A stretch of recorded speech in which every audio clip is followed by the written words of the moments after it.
Good morning everyone. चलिए NPO continue करते हैं।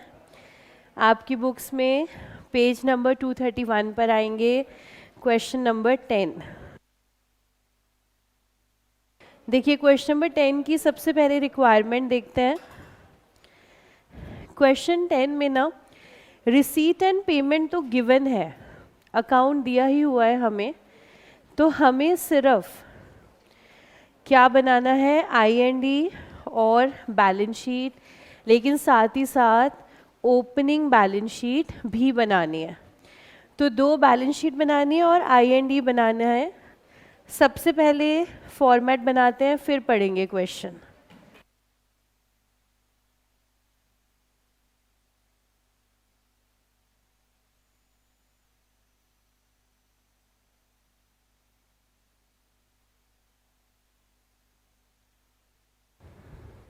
हाँ जी, लाइंस खींच ली आपने, करें स्टार्ट। तो क्वेश्चन नंबर 10 हमें दिया हुआ है रिसीट एंड पेमेंट अकाउंट, यानी कि कैश डिटेल हमारे पास कंप्लीटली अवेलेबल है और साथ ही साथ है कुछ other amount of assets and liabilities, और उसके बाद कुछ एडिशनल इंफॉर्मेशन, और हमें हमारी फाइनेंशियल स्टेटमेंट कंप्लीट करनी है। One by one accounts pick करते हैं। सबसे पहले बैलेंस ब्रॉट डाउन, कैश का बैलेंस ब्रॉट डाउन, इसको ले जाते हैं ओपनिंग बैलेंस शीट के अंदर। ओपनिंग बैलेंस शीट मतलब लास्ट ईयर वाली, पिछले साल की क्लोजिंग, इस साल की ओपनिंग।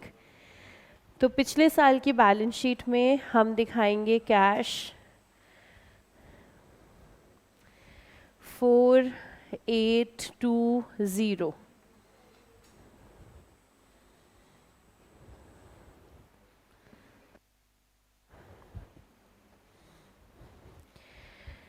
बैलेंस ब्रॉट डाउन के बाद हमारे पास आ रही हैं subscriptions.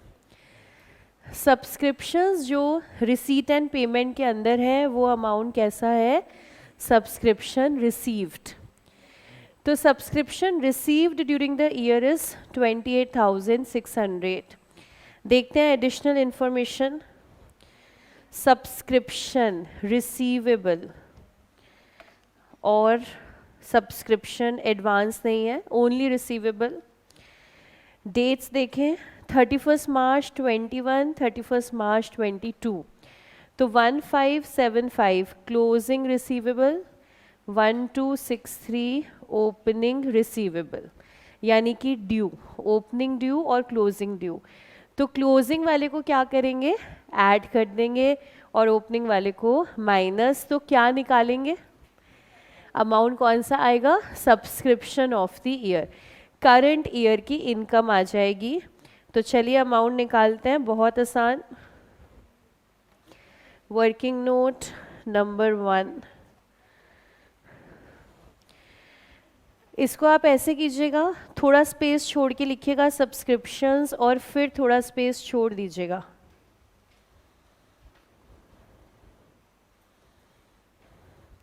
Subscriptions, cash received,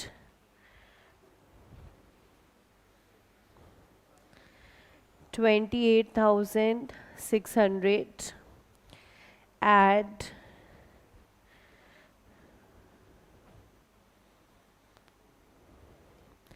closing receivable,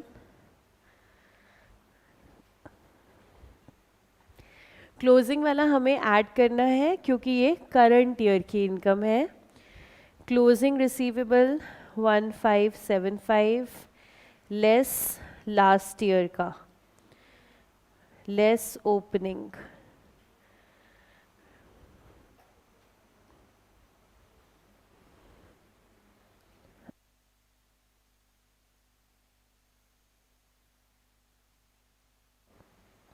check करते हैं current year subscription 28,912, current year की इनकम आ गई है, यानी कि इनकम एंड एक्सपेंडिचर अकाउंट का अमाउंट। अब ये अमाउंट ले जाते हैं आई.एन.डी. में और रिसीवेबल्स हमारे जाएंगे दोनों बैलेंस शीट के अंदर।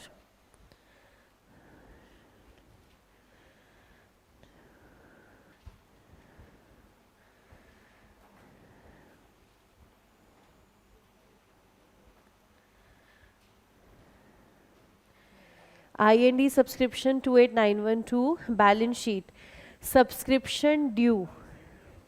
ओहो, वो ही मैं अभी बस कर ही रही थी।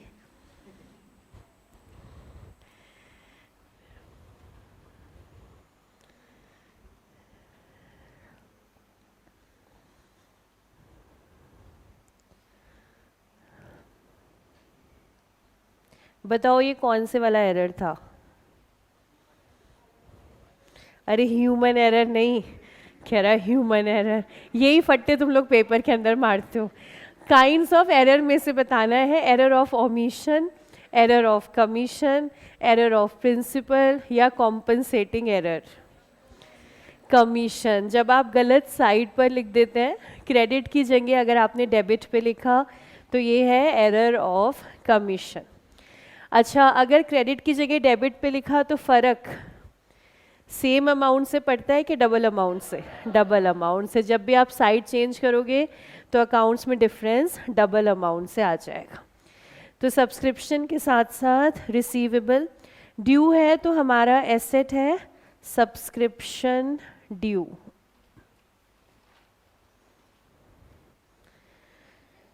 One 575 and opening 1263.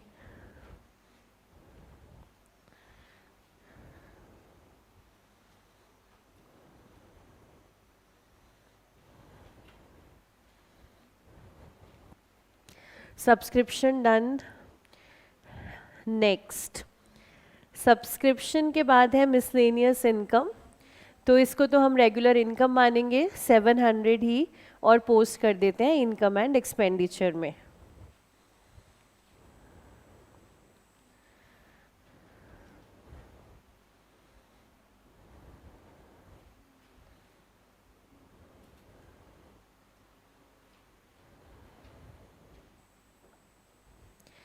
Then interest on fix deposit, FD का इंटरेस्ट हमने रिसीव कर लिया है 2000 रुपये बैंक अकाउंट के अंदर आ चुके हैं, इसीलिए आरएनपी में शो हो रहा है। अब देखते हैं हमारी एफडी थी कितने की। देखिए फिक्स डिपॉजिट आ रहा है 20,000 का, लास्ट ईयर से ही आ रहा है। तो लास्ट ईयर से एफडी थी हमारी, तो 10% इंटरेस्ट बनता भी कितना है 2000। लेकिन इसी के साथ साथ अगली line, interest accrued thereon. Thereon का मतलब है ये जो पहले सेंटेंस में कहा है, हम इसी की बात कर रहे हैं। इंटरेस्ट अक्रूड देयर ऑन मतलब कि एफडी के ऊपर इंटरेस्ट। तो एफडी के ऊपर कह रहे हैं इंटरेस्ट अक्रूड भी चल रहा है। 500 लास्ट ईयर था, 500 इस साल है। तो अक्रूड हमारा 500। देखो जो इस साल का है ये हो गया क्लोजिंग, जो लास्ट ईयर का है ये हो गया ओपनिंग। अक्रूड, अक्रूड यानी कि मिलना बाकी है। जो इस साल का है वो प्लस कर देंगे और जो पिछले साल का है वो माइनस कर देंगे। अब क्योंकि यहाँ पर 500 का ही अमाउंट है तो फ़र्क नहीं पड़ेगा, इंटरेस्ट अभी भी कितना आ जाएगा हमारा 2000। इसका मतलब क्या हुआ, हमें एफडी पे इंटरेस्ट एक साल में ना 1500 मिल रहा है। इसका मतलब साल का 1500 मिलता है। पिछले साल का 500 था वो इस साल मिल गया और इस साल का 500 वो अभी भी हमारा आना बाकी है। तो हमारा जो वर्किंग नोट नंबर 1 चल रहा था ना, जहां आपने स्पेस छोड़ा था, इसी के साथ लिख लेंगे इसे, सब्सक्रिप्शन के साथ interest on fixed deposit.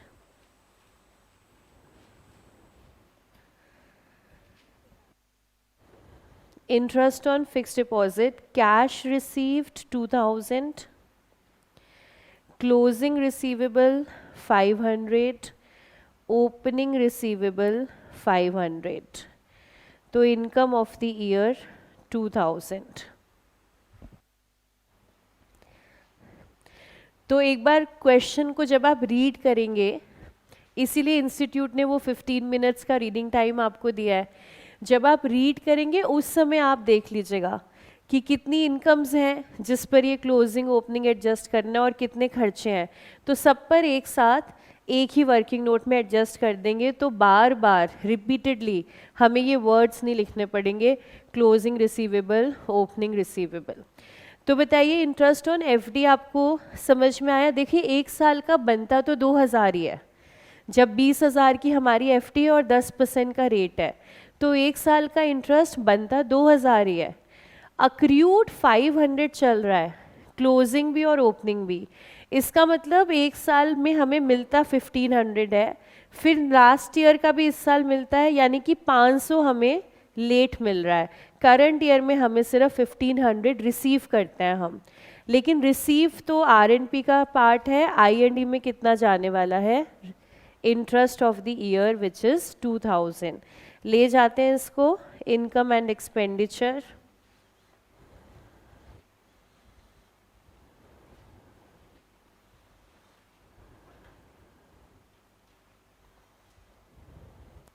Same working note का रेफरेंस 2000 और साथ ही साथ balance sheet accrued interest.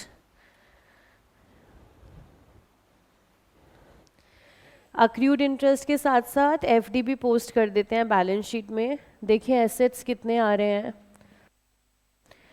Furniture, equipment, books, 4th line में पोस्ट कर दीजिएगा फिक्स्ड डिपॉजिट्स। एफडी भी आ गई है बैलेंस शीट में और अक्रूड इंटरेस्ट भी, ऐसे ही ओपनिंग बैलेंस शीट।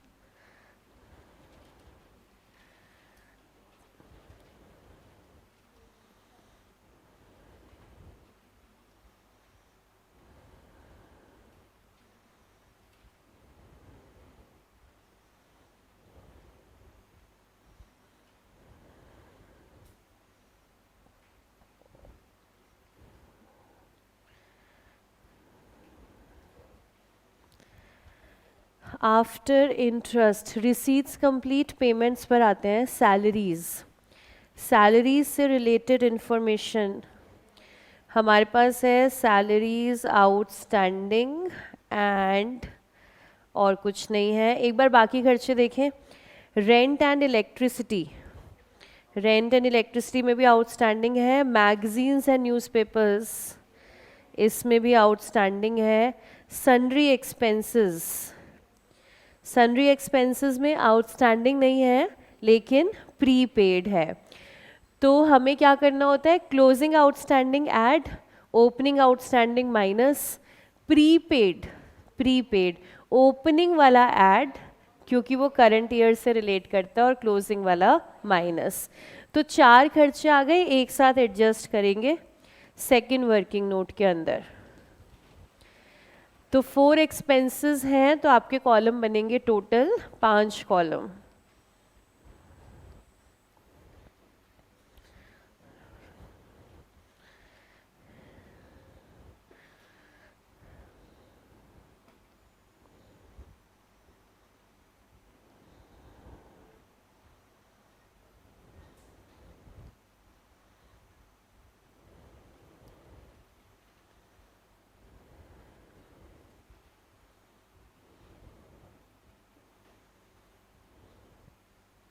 ऐड करना है हमें क्लोजिंग आउटस्टैंडिंग और opening prepaid,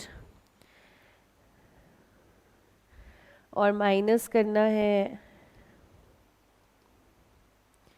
opening outstanding and closing prepaid.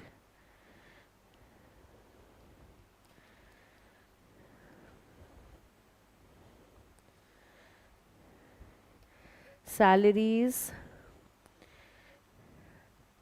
rent and electricity, magazines and newspapers and sundry expenses। Cash paid मिलेगा रिसीट एंड पेमेंट से। सैलरी 12,000 पे हुई है during the year.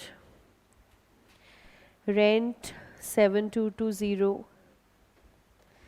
Magazines 2172, sundry expenses 10278. अब चेक करते हैं outstanding.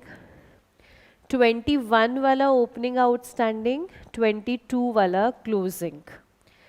तो क्लोजिंग आउटस्टैंडिंग हमारे पास है salary 170, rent 973 and magazine 340. Then opening outstanding 710, 864, 226. Closing add करेंगे, ओपनिंग माइनस करेंगे. उसके बाद प्रीपेड देखते हैं. प्रीपेड सिर्फ खर्चा आ रहा है. Opening prepaid 417, closing prepaid 620.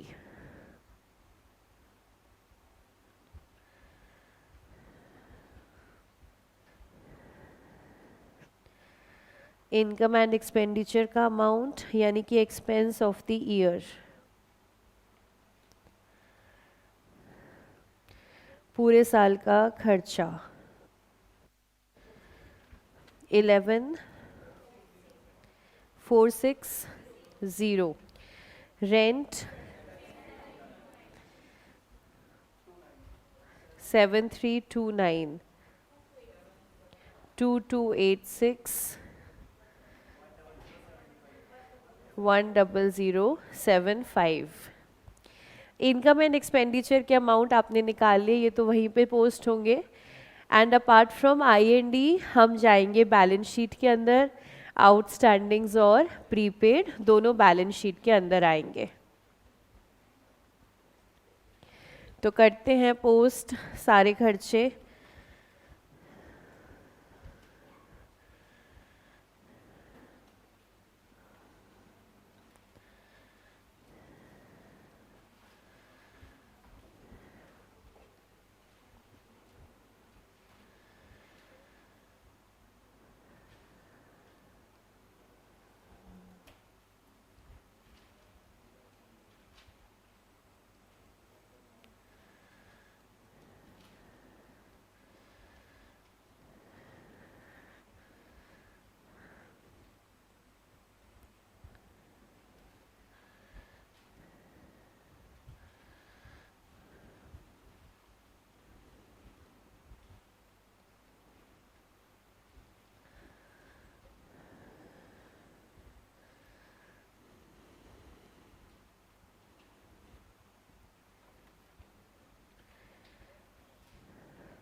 Outstanding सारे एक साथ लिख देंगे बैलेंस शीट के अंदर.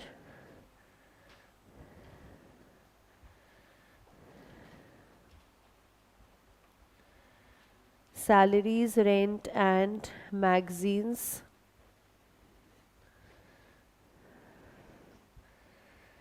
170, 973, 340. अमाउंट केयरफुली लिखना है. And closing prepaid 620, prepaid expense.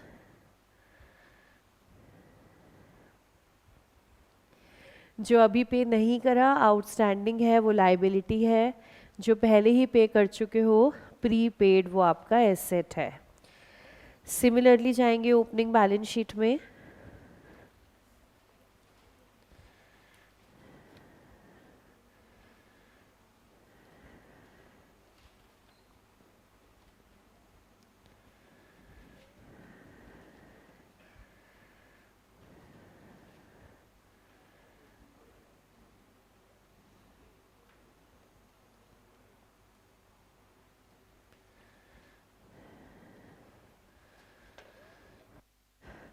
Receipt and payment almost ख़त्म हो रहा है हमारा. आउटस्टैंडिंग प्रीपेड सब एडजस्ट कर लिया. Next expense sports equipment 1000. देखिए स्पोर्ट्स इक्विपमेंट तो हमारा एसेट है. अगर एसेट पर कुछ खर्चा कर रहे हो आप 1000 रुपये, यानी कि फंड अगर आपने एसेट देखिए, अगर आपने बैंक अकाउंट में लिखा बाय स्पोर्ट्स इक्विपमेंट, तो आपने एंट्री क्या बनाई होगी? Sports equipment debit to bank. अगर बैंक में लिख रहे हैं बाय स्पोर्ट्स इक्विपमेंट, तो हमारी एंट्री क्या बनी? Sports equipment to bank. तो एसेट टू बैंक जब आप करते हैं, इसका मतलब एसेट आपने खरीदा है, एसेट टू बैंक, यानी कि स्पोर्ट्स इक्विपमेंट हमने और खरीदा है ड्यूरिंग द ईयर 1000 का। तो क्या ये पहले से था हमारे पास? देखिए स्पोर्ट्स इक्विपमेंट हमारे पास पहले से ही था 7200 का, और 1000 का हमने और ख़रीद लिया ड्यूरिंग द ईयर। तो देखिए डेप्रिसिएशन की कोई बात कहीं आ रही है? एडिशनल इंफॉर्मेशन में आ रही है। Closing values of furniture and sports equipment are to be determined after charging DEP at 10% and 20%, inclusive of the additions if any during the year. Inclusive of the additions यानी कि purchases. Additions का मतलब purchases, कह रहे हैं including purchases। अगर आपने during the year भी कोई एसेट बाय किया है तो डेप कितना लगा देना? वही सेम पूरा लगा देना कंप्लीट ईयर का। If any during the year, and clubs library books are revalued at the end of every year and the value at the end is 5250। तो देखिए टोटल अब हमारे पास जो रिमेनिंग है वो सारे एसेट्स ही बचे हैं अब, sports equipment, furniture and library books. तो एसेट पर तो हमें सीधा क्या निकालना है? एक बार डेप का अमाउंट चेक करना है।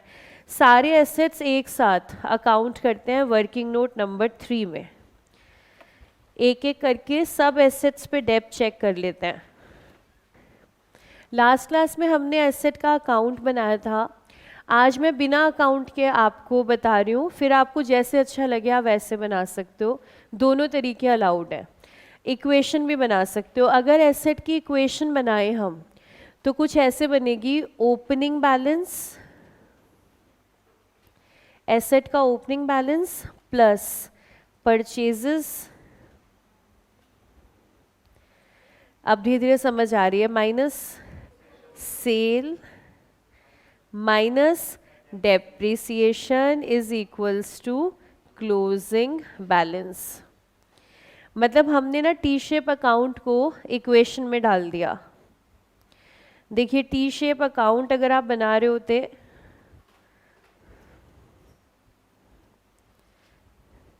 किसी भी एसेट का, मान लीजिए प्लांट एंड मशीनरी का बना रहे होते, तो आप लिखते हो टू बैलेंस ब्रॉट डाउन, और एसेट खरीदा टू बैंक, एसेट बेचा बाय बैंक, फिर साथ में डेप्रिसिएशन आएगा, साथ में profit and loss on sale आएगा, लेकिन सारा कुछ मिलाकर के बुक वैल्यू बनेगी। पूरा मिला देंगे तो कौन सा वैल्यू बन जाएगी? हमारी बुक वैल्यू। और लास्ट में क्या आएगा? By balance carried down.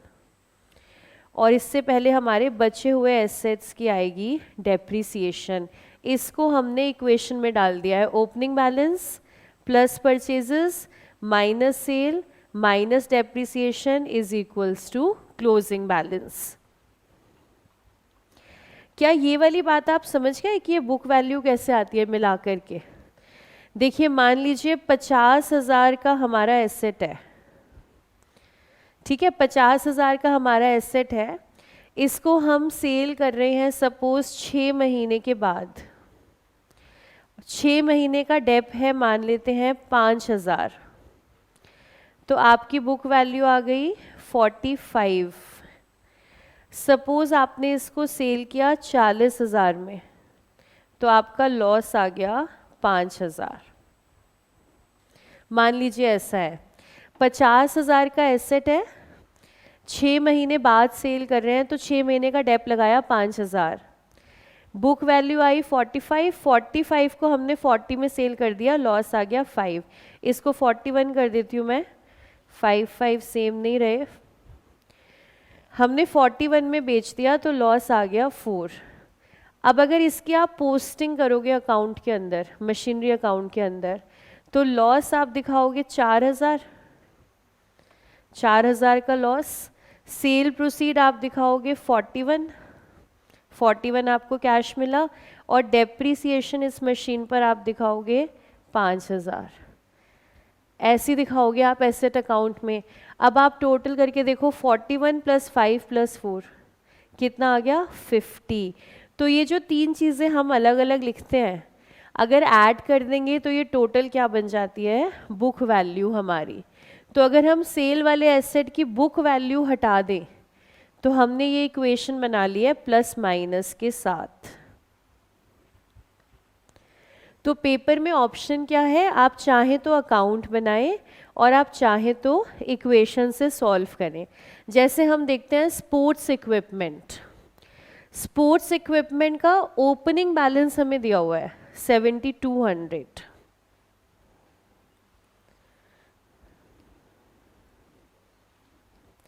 हमारा सबसे पहला asset sports equipment, sports equipment का ओपनिंग बैलेंस ये दिया हुआ है 7200। रिसीट एंड पेमेंट कह रहा है आपने 1000 रुपये के इक्विपमेंट और खरीदे हैं, हमने ऐड कर दिया परचेजेस।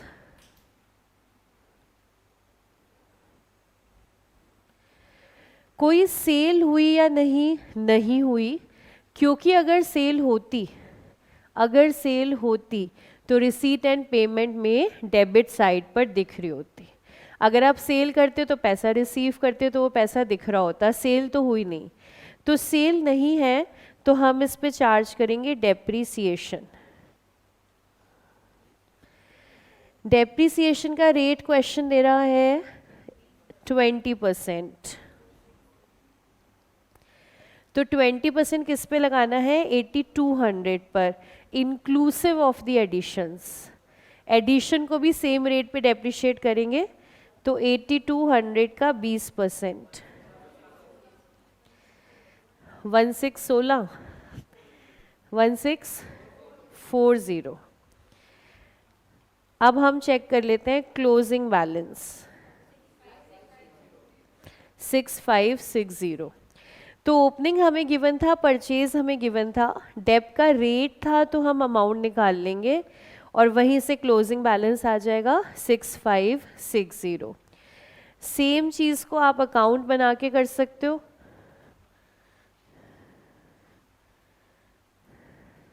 अकाउंट बना के करते तो हम लिखते टू बैलेंस ब्रॉड डाउन,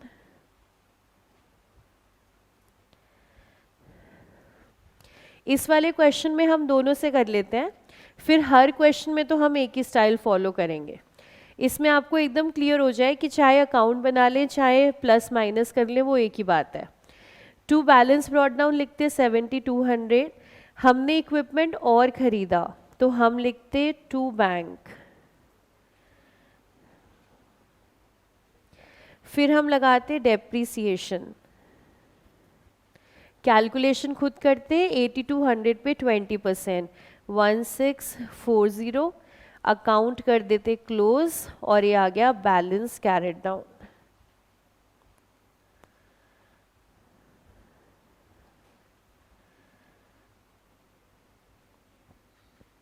अगला एसेट देखते हैं फर्नीचर।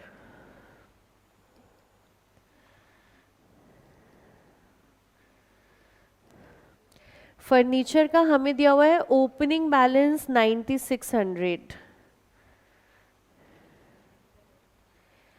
ओपनिंग 96। क्या कोई परचेज है, नहीं। अगर होती तो पेमेंट साइड पर, हाँ ऐड कर देते, और अगर होती तो पेमेंट साइड पर शो हो रहा होता कैश अकाउंट के। क्या कोई सेल है, सेल भी नहीं है। अगर सेल करते तो पैसा आता रिसीट साइड पे दिख रहा होता। इसका मतलब सिर्फ क्या लगाना है, डेप लगाना है, रेट है 10%।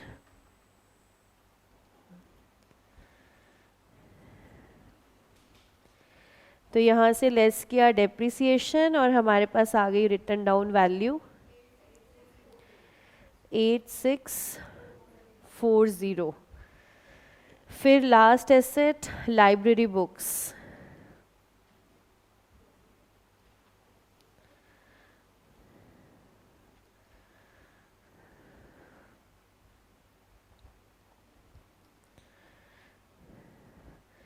लाइब्रेरी बुक्स ओपनिंग दिया हुआ है 5000 और क्लोजिंग दिया हुआ है।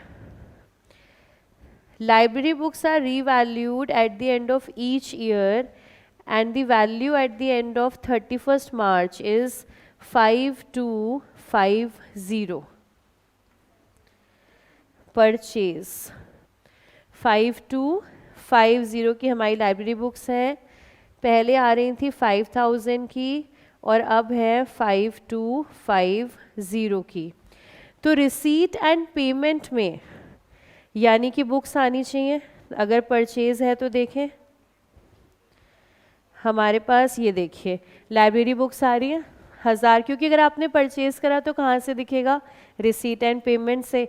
तो लाइब्रेरी बुक्स 1000 आ रही हैं, तो हमने परचेज किया है 1000।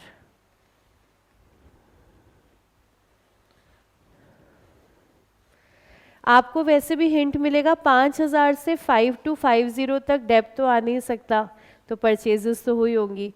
अब अगर परचेज 1000 की है और क्लोजिंग 5250 है, तो यहाँ से हम निकाल रहे हैं डेप्रिसिएशन 750, हमारी इक्वेशन की बैलेंसिंग फिगर।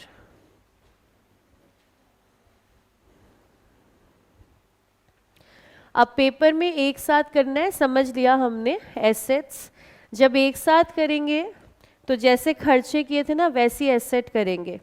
मतलब वर्किंग नोट नंबर 3 पेपर के हिसाब से आपने लिखा sports equipment, furniture, library books. Asset की पूरी इक्वेशन लिख लेंगे, फिर जो अमाउंट होगा वो पोस्ट कर देंगे। सबसे पहले opening balance,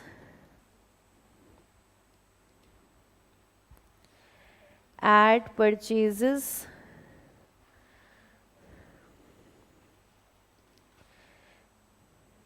less sale, less depreciation and closing balance।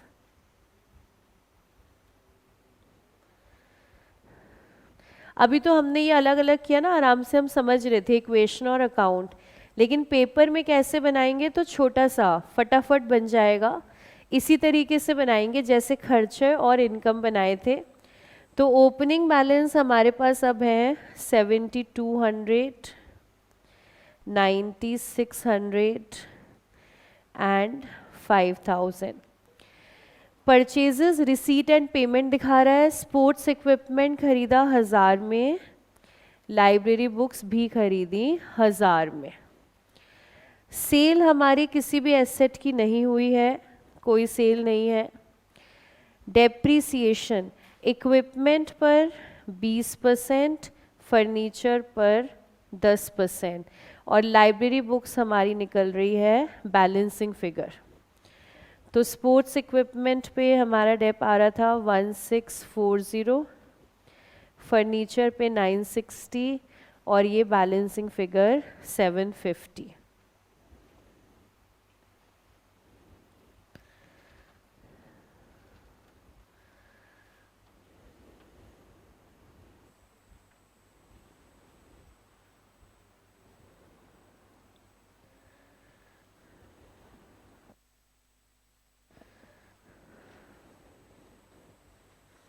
एक कॉलम और डाल दीजिएगा डेप्रिसिएशन रेट का और उसके बाद अमाउंट का, तो आपके सारे एसेट्स एक साथ एक ही वर्किंग नोट में आ जाएंगे।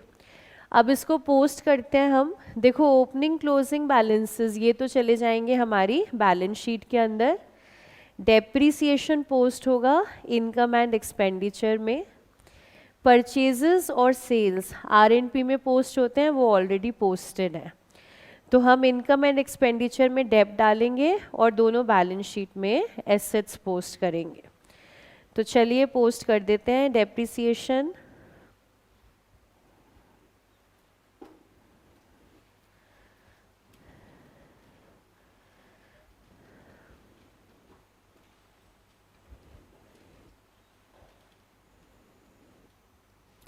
sports equipment, furniture and library books. Library 750, furniture 960, sports 1640. साथ ही साथ बैलेंस शीट क्लोजिंग में closing amount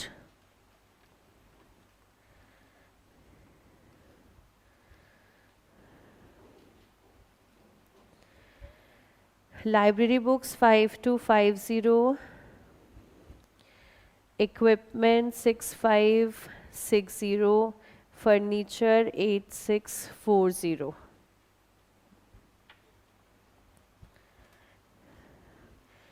Opening balance sheet, equipment 72, furniture 96, library books 5000.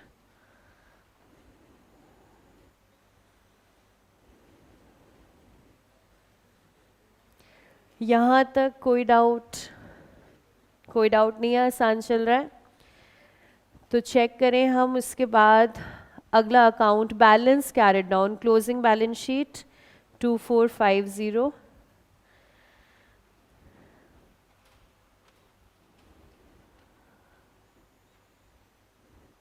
After cash, other assets and liabilities, everything posted, additional information done. अब close करते हैं. सबसे पहले opening balance sheet, capital fund check करते हैं. 47,000. yes, correct, capital fund is 47.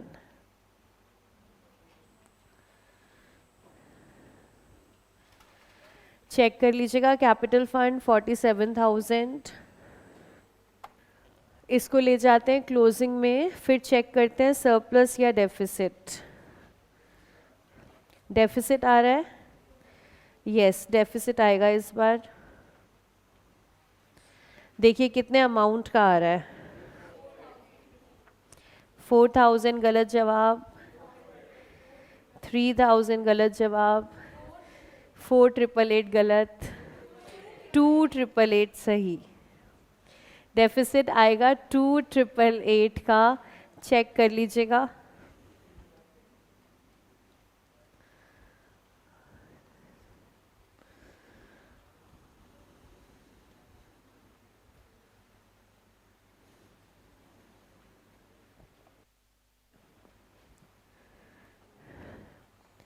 तो deficit capital में से माइनस करेंगे, ऐड नहीं करना गलती से.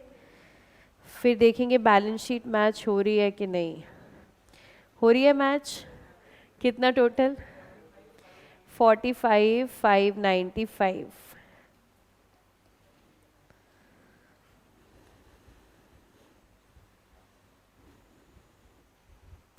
जिन जिन का कंप्लीट होता जाए अगले क्वेश्चन के फॉर्मेट बनाने लग जाइएगा. क्वेश्चन नंबर 11 करेंगे इसके बाद हम. कंप्लीट कर लीजिए, फिर आएंगे क्वेश्चन नंबर 11 पर.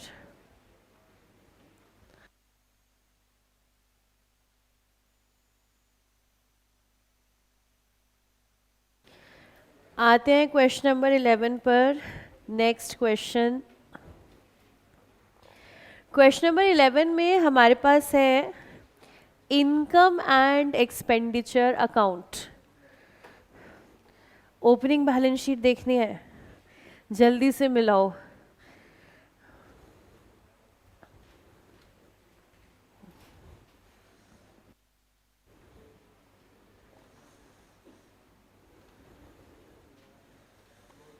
अब क्लोजिंग देखनी है.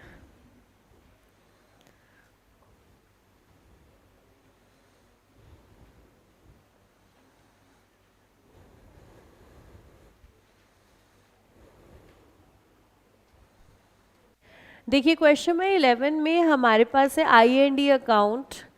क्वेश्चन नंबर 10 में था रिसीट एंड पेमेंट अकाउंट, और जो लास्ट क्लास में क्वेश्चन 15 किया था उसमें कोई अकाउंट नहीं था. 3 प्रकार की वैरायटी आप देख चुके हो. अब ठीक है, 15 में सारी इंफॉर्मेशन थी, सब बनाना था, 10th में R&P था, अब 11th में I&E हमें दिया हुआ है, इसका मतलब हमें बनाना होगा रिसीट एंड पेमेंट और बैलेंस शीट। एक बार क्विकली चेक करते हैं कैपिटल फंड दिख रहा है या नहीं। नहीं दिख रहा, दिखेगा भी नहीं क्योंकि वो हमें ही निकालना होगा। तो R&P और 2 बैलेंस शीट अब हम बनाने वाले हैं क्वेश्चन 11 में।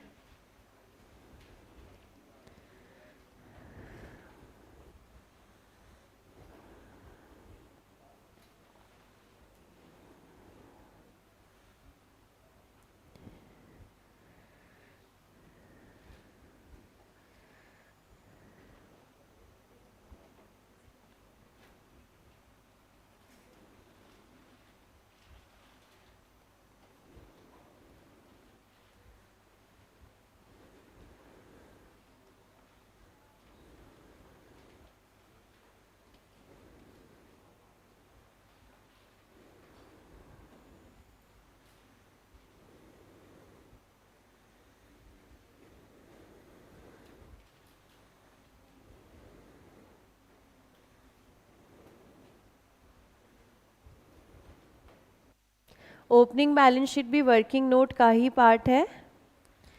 फाइनल आंसर में R&P और बैलेंस शीट है। करें स्टार्ट, बना लिया फॉर्मेट।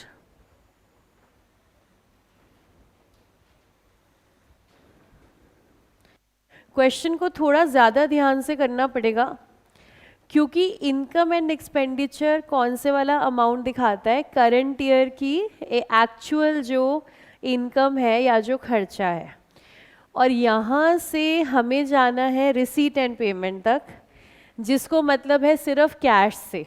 इस साल का कुछ भी अमाउंट हो, R&P तो कहता है कैश के हिसाब से पोस्टिंग होगी।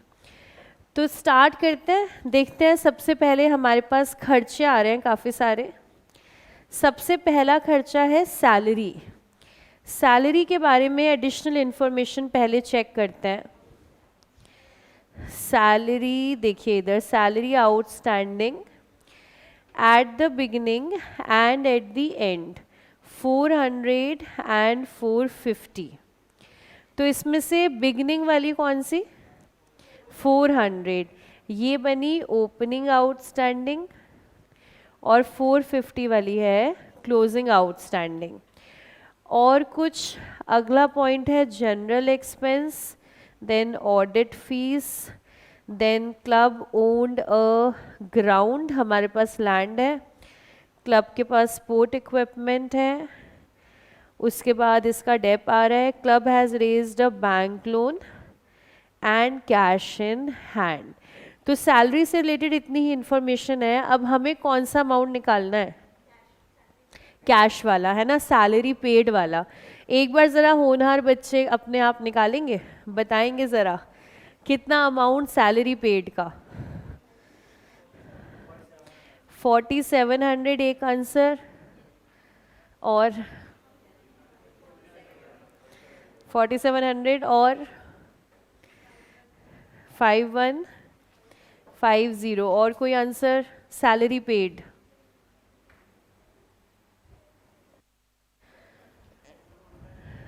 हाँ उल्टा चलेगा, समझ गए अगर तुम क्या उल्टा चलेगा, चलेगा उल्टा, उल्टा ही चलाना है। अब ये बताइए उल्टा चला के आंसर कितना, 4700 इज करेक्ट। तो जिन्होंने 47 निकाला है बिल्कुल सही निकाला। हमें क्लोजिंग आउटस्टैंडिंग ऐड करना है और ओपनिंग आउटस्टैंडिंग माइनस करना है। कौन से वाले अमाउंट में, कौन से वाले अमाउंट में, देखिए आप लोगों ने एडजस्टमेंट लिखी थी ना कल, जहाँ पर हमने ये एडजस्टमेंट लिखी थी ना, ये हम जो ऐड करते हैं और जो लेस हम करते हैं, ये कौन से अमाउंट में होता है, पेड वाले में होता है, ठीक है ना। पेड में प्लस माइनस करना है ये। इसका मतलब क्वेश्चन नंबर 11 के अंदर इक्वेशन कुछ ऐसे है। अब हमें करना था सैलरी पेड के अंदर, सैलरी पेड के अंदर ऐड करना था क्लोजिंग आउटस्टैंडिंग, और माइनस करना था ओपनिंग आउटस्टैंडिंग। जब हम ऐसा करेंगे तो हमें क्या मिलेगा? Salary of the year.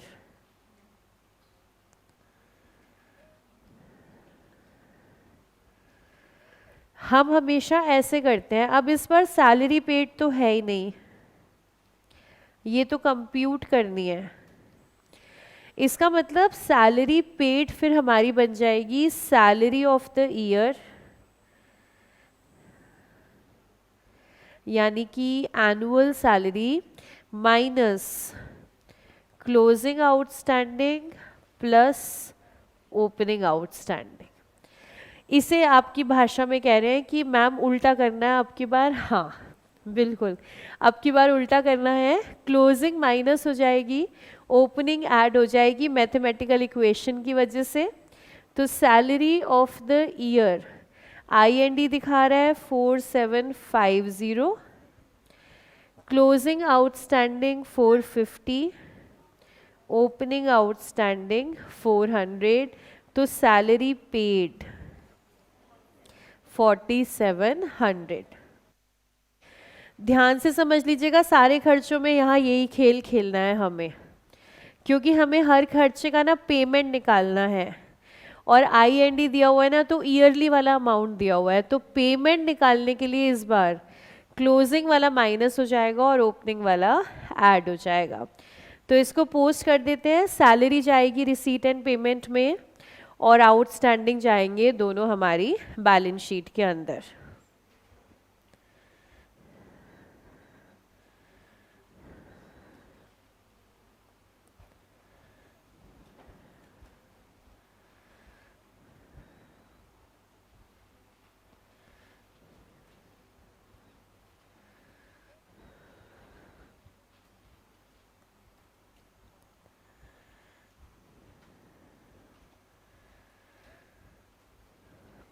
Closing outstanding 450, opening 400.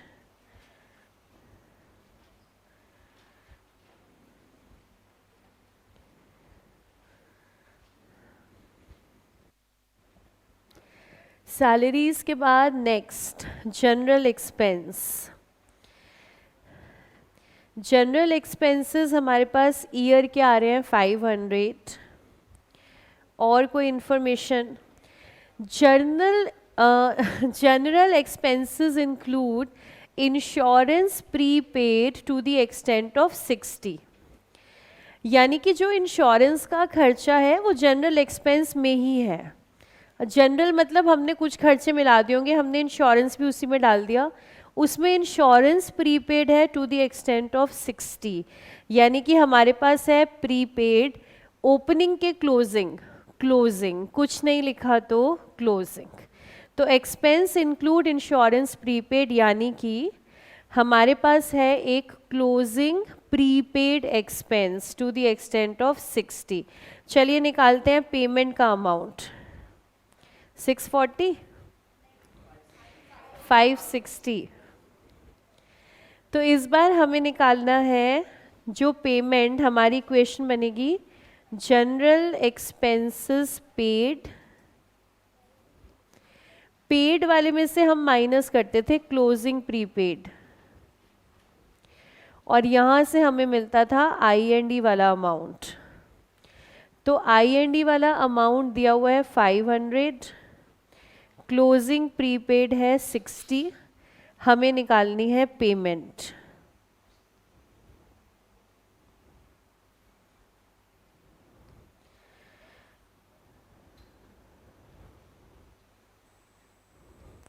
तो एक्सपेंस पेड हमारे आ गए हैं 560।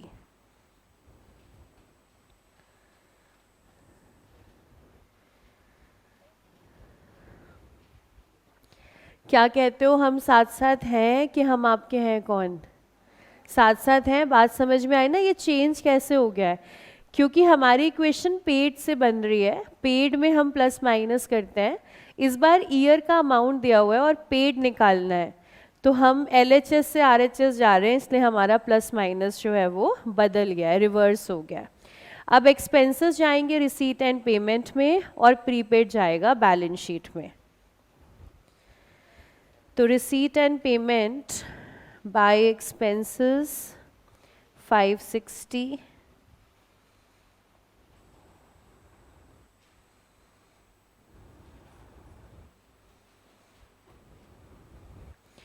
and prepaid expense, prepaid expenses 60.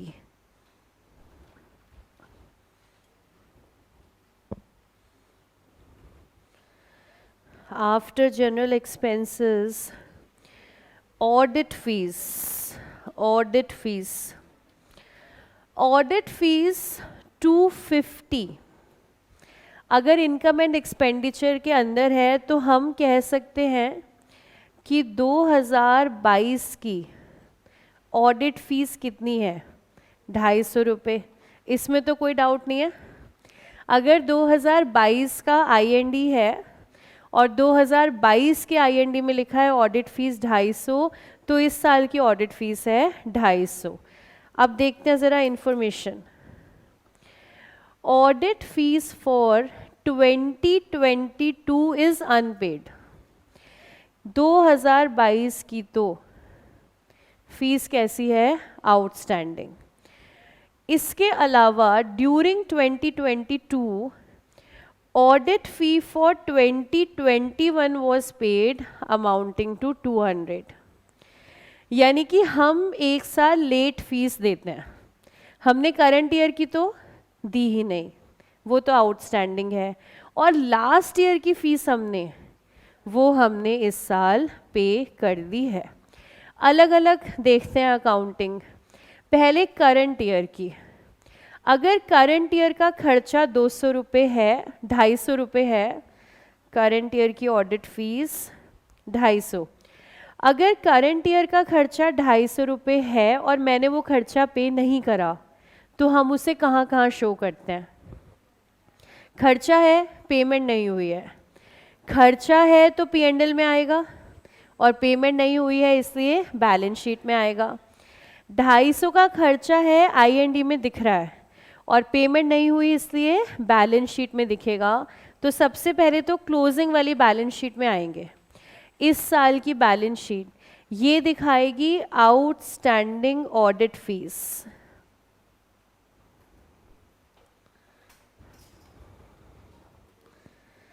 अलग अलग देखेंगे, इस साल का अलग, पिछले साल का अलग। पहले करंट ईयर की बात करते हैं। करंट ईयर में 250 का खर्चा है, आपने नहीं दिया, कोई बात नहीं, खर्चा है, IND में आएगा, नहीं दिया इसलिए आउटस्टैंडिंग। अब लास्ट ईयर की बात करते हैं। लास्ट ईयर 200, इस साल दिया, कैश का आउटफ्लो है, कैश का आउटफ्लो है तो रिसीट एंड पेमेंट में आएगा, क्योंकि उसको ईयर से कोई मतलब है ही नहीं। आप किसी भी साल का दो, पेमेंट कर रहे हो तो रिसीट एंड पेमेंट दिखाएगा by audit fees.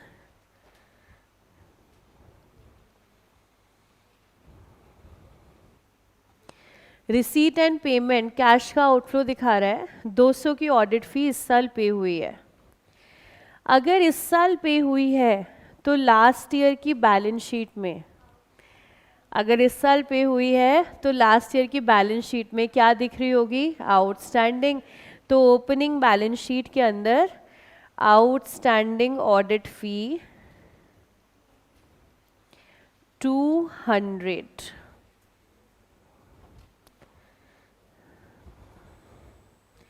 Amounts recheck कीजिए।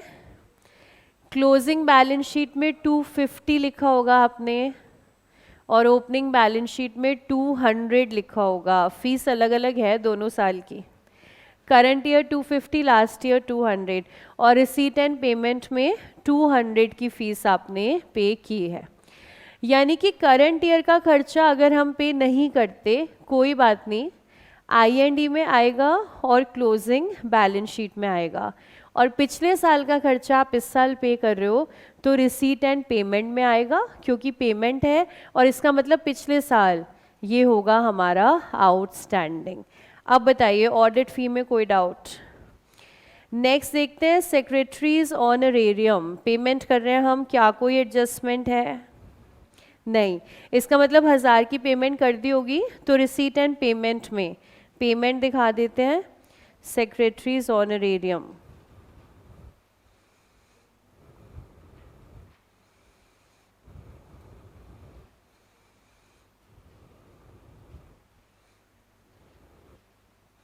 $1000।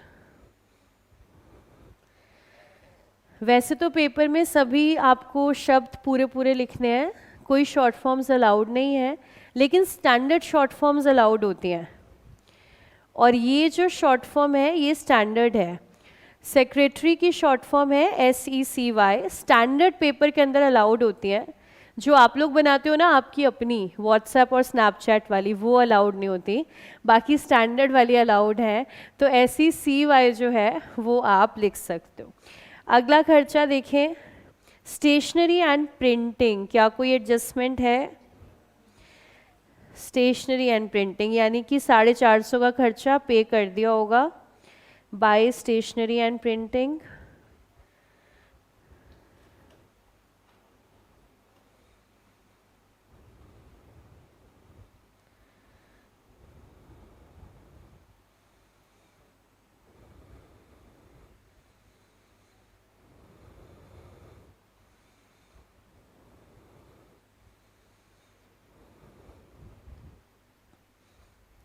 एनुअल डिनर एक्सपेंसेस, और एक बार रिसीट चेक करें, contribution for annual dinner. Annual dinner दोनों तरफ आ रहा है, एनुअल डिनर 1500 और कंट्रीब्यूशन 1000। तो देखो अगर हम IND बना रहे होते ना, अगर हम बनाते तो हम नेट करके दिखाते, ठीक है।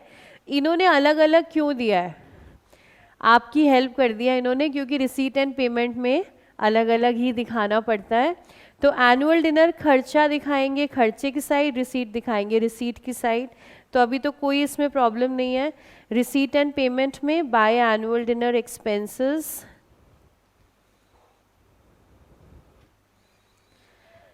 और रिसीट में annual dinner collection.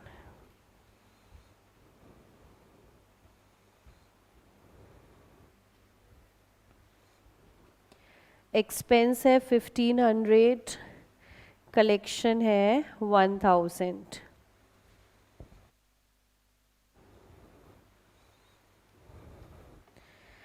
Then interest and bank charges,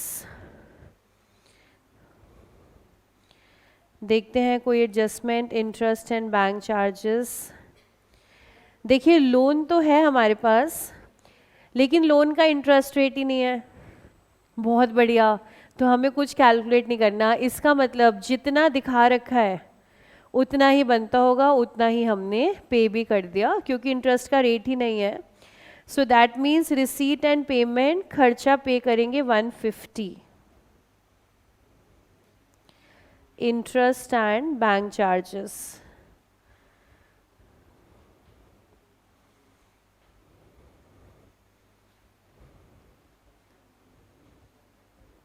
मतलब आप समझ रहे हैं, अगर किसी भी अमाउंट पर कोई एडजस्टमेंट नहीं है, इसका मतलब उतना ही खर्चा बनता है और उतना ही हमने पे कर दिया।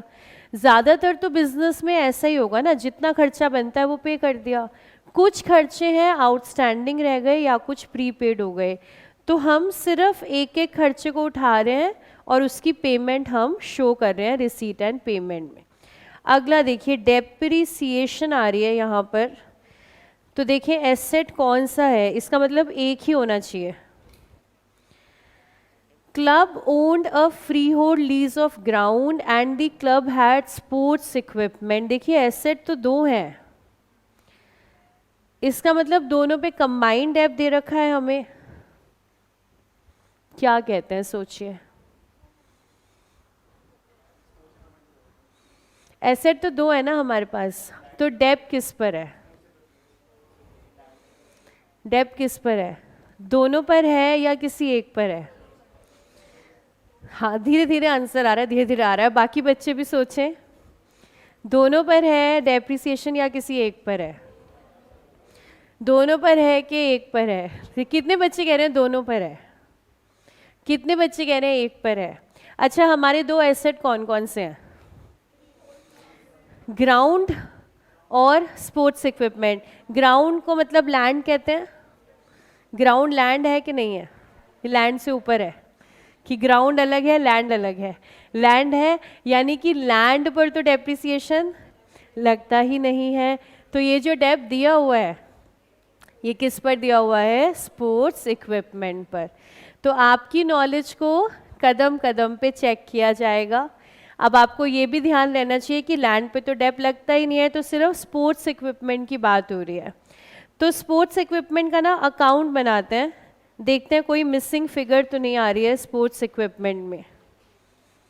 आ ही रही होगी, पक्की बात है।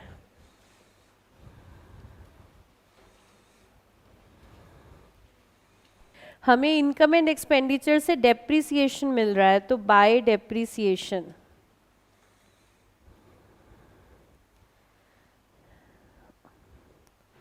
डेप्रिसिएशन मिल रहा है 600 का। एडिशनल इंफॉर्मेशन कह रही है club had sports equipment on 1 January 2600, balance brought down.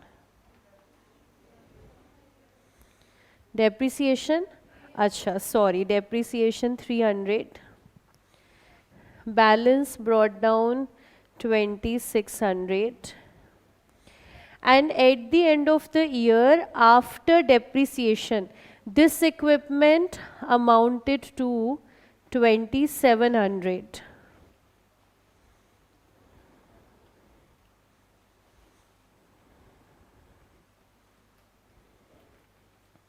तो ओपनिंग बैलेंस है 26, डेप लगाया 300 और बैलेंस कम होने की जगह बढ़ गया, क्लोजिंग है 2700। इसका मतलब हमने इक्विपमेंट और बाय किया होगा, यानी कि टू बैंक 400, 400 रुपये का इक्विपमेंट हमने और परचेज किया है। परचेज किया है तो ये चला जाएगा रिसीट एंड पेमेंट अकाउंट में। तो डेप्रिसिएशन ऑलरेडी आई&ई में है, परचेज डाल देते हैं और ओपनिंग क्लोजिंग बैलेंस डाल देते हैं। तो receipt and payment by sports equipment,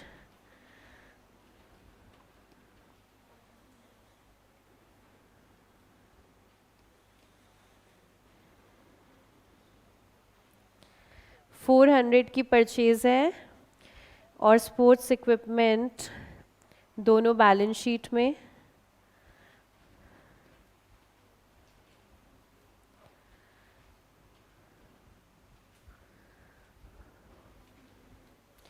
closing balance 27, opening 26।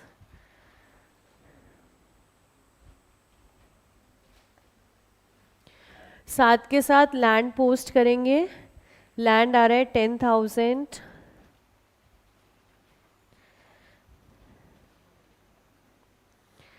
The club owned land है, परचेज्ड लैंड नहीं है, ओन्ड लैंड यानी कि पहले से चला आ रहा है।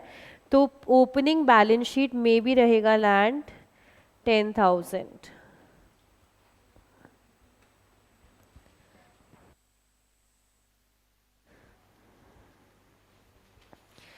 उसके बाद हमारे पास है सरप्लस, आई&डी का सरप्लस 600। तो कहाँ ऐड करना है हमें? कैपिटल फंड के बैलेंस में। तो बैलेंस शीट के अंदर कैपिटल फंड, अभी निकालेंगे इसे हम, इसमें ऐड करेंगे सरप्लस 600 का सरप्लस, क्लोजिंग बैलेंस शीट। फिर आते हैं इनकम्स पर। सब्सक्रिप्शन, लंबा चौड़ा टेबल है सब्सक्रिप्शन के साथ,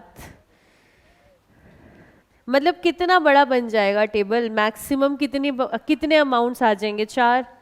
तो आपने चारों दे दिए और आप क्या कर लोगे इससे ज़्यादा? कुछ नहीं, 4 अमाउंट दे सकते हो, 4 अमाउंट दे दिए। चलो चेक करते हैं। Outstanding at the end of 2021, बस आपने ये बताना है कौन से वाला आउटस्टैंडिंग है, ओपनिंग के closing? Opening, very good. Opening outstanding, क्योंकि पिछले साल की बात हो रही है, पिछले साल के एंड का है, इसका मतलब opening outstanding. Subscription in advance on 31 December 21, opening pre received या received in advance. Subscription in advance as on 31 December 22, तो closing pre received and last हमारा आ गया है क्लोजिंग आउटस्टैंडिंग। अब अमाउंट कौन से वाला निकालना है? सब्सक्रिप्शन रिसीव्ड का, सब्सक्रिप्शन रिसीव्ड का। चलिए चेक करते हैं कितना अमाउंट आएगा। सब्सक्रिप्शन कैश रिसीव्ड,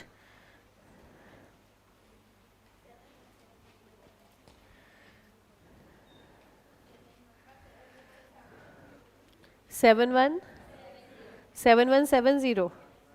तो सब्सक्रिप्शन रिसीव में ऐड कर देते हैं क्लोजिंग आउटस्टैंडिंग, यानी कि 750 minus opening outstanding 600 plus opening advance 450 minus closing advance 270 is equals to subscription of the year जो हमारे पास है 7500। ये हमारी रेगुलर इक्वेशन है, इससे निकालते हैं सब्सक्रिप्शन रिसीव्ड। 7170।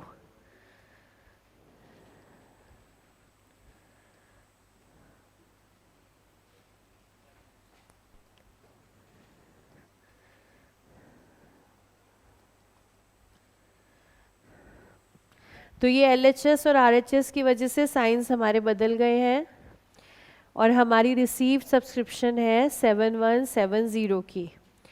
अब इसको पोस्ट करेंगे हम R&P में एंड साइमल्टेनियसली ओपनिंग और क्लोजिंग बैलेंस शीट, आउटस्टैंडिंग मतलब कि ड्यू और साथ ही साथ received in advance.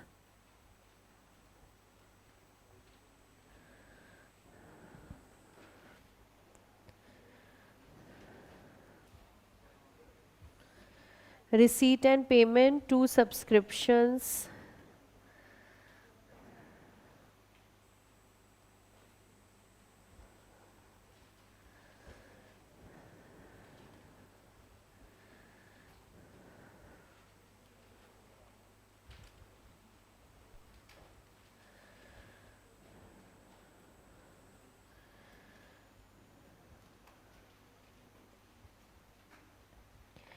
balance sheet, subscription due is asset, subscription due, closing 750, opening 600,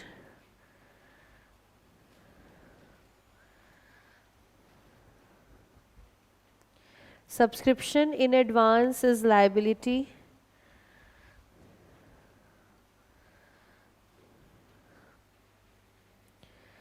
closing 270, opening 450.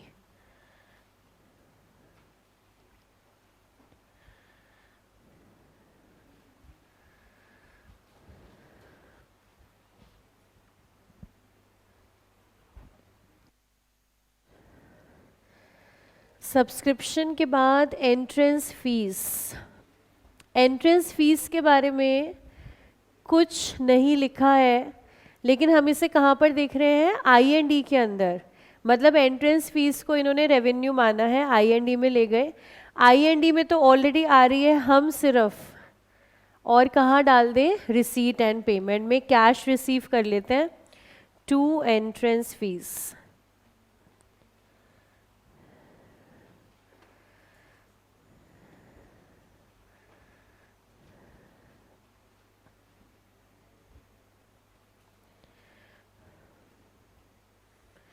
Entrance fees के बाद contribution for annual dinner done, annual sport meet receipt, normal income है, cash receive कर लेते हैं।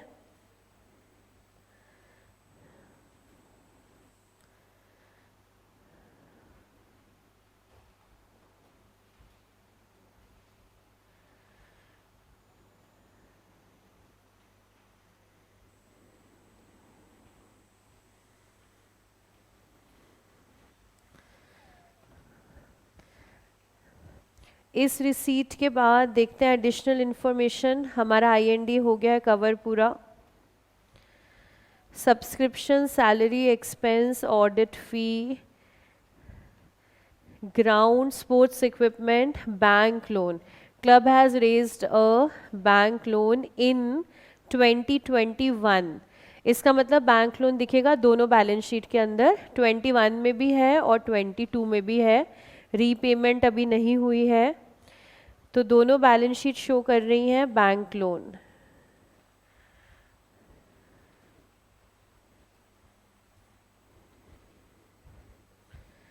$2000 का बैंक लोन,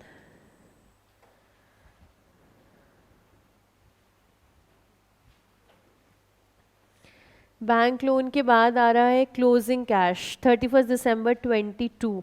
क्लोजिंग कैश 1600। तो closing balance sheet और साथ ही साथ R&P balance carried down.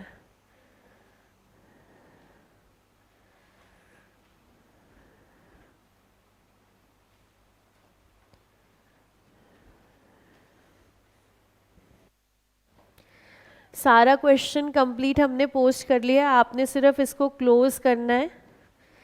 Close कीजिए और देखिए बैलेंस शीट टैली हो रही है कि नहीं।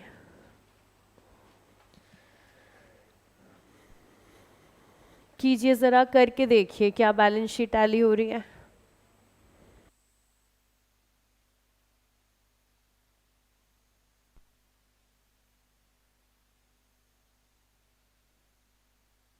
टैली हो गई, बहुत बढ़िया।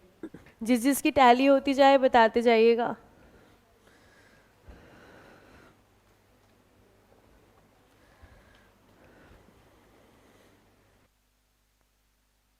Receipt and payment,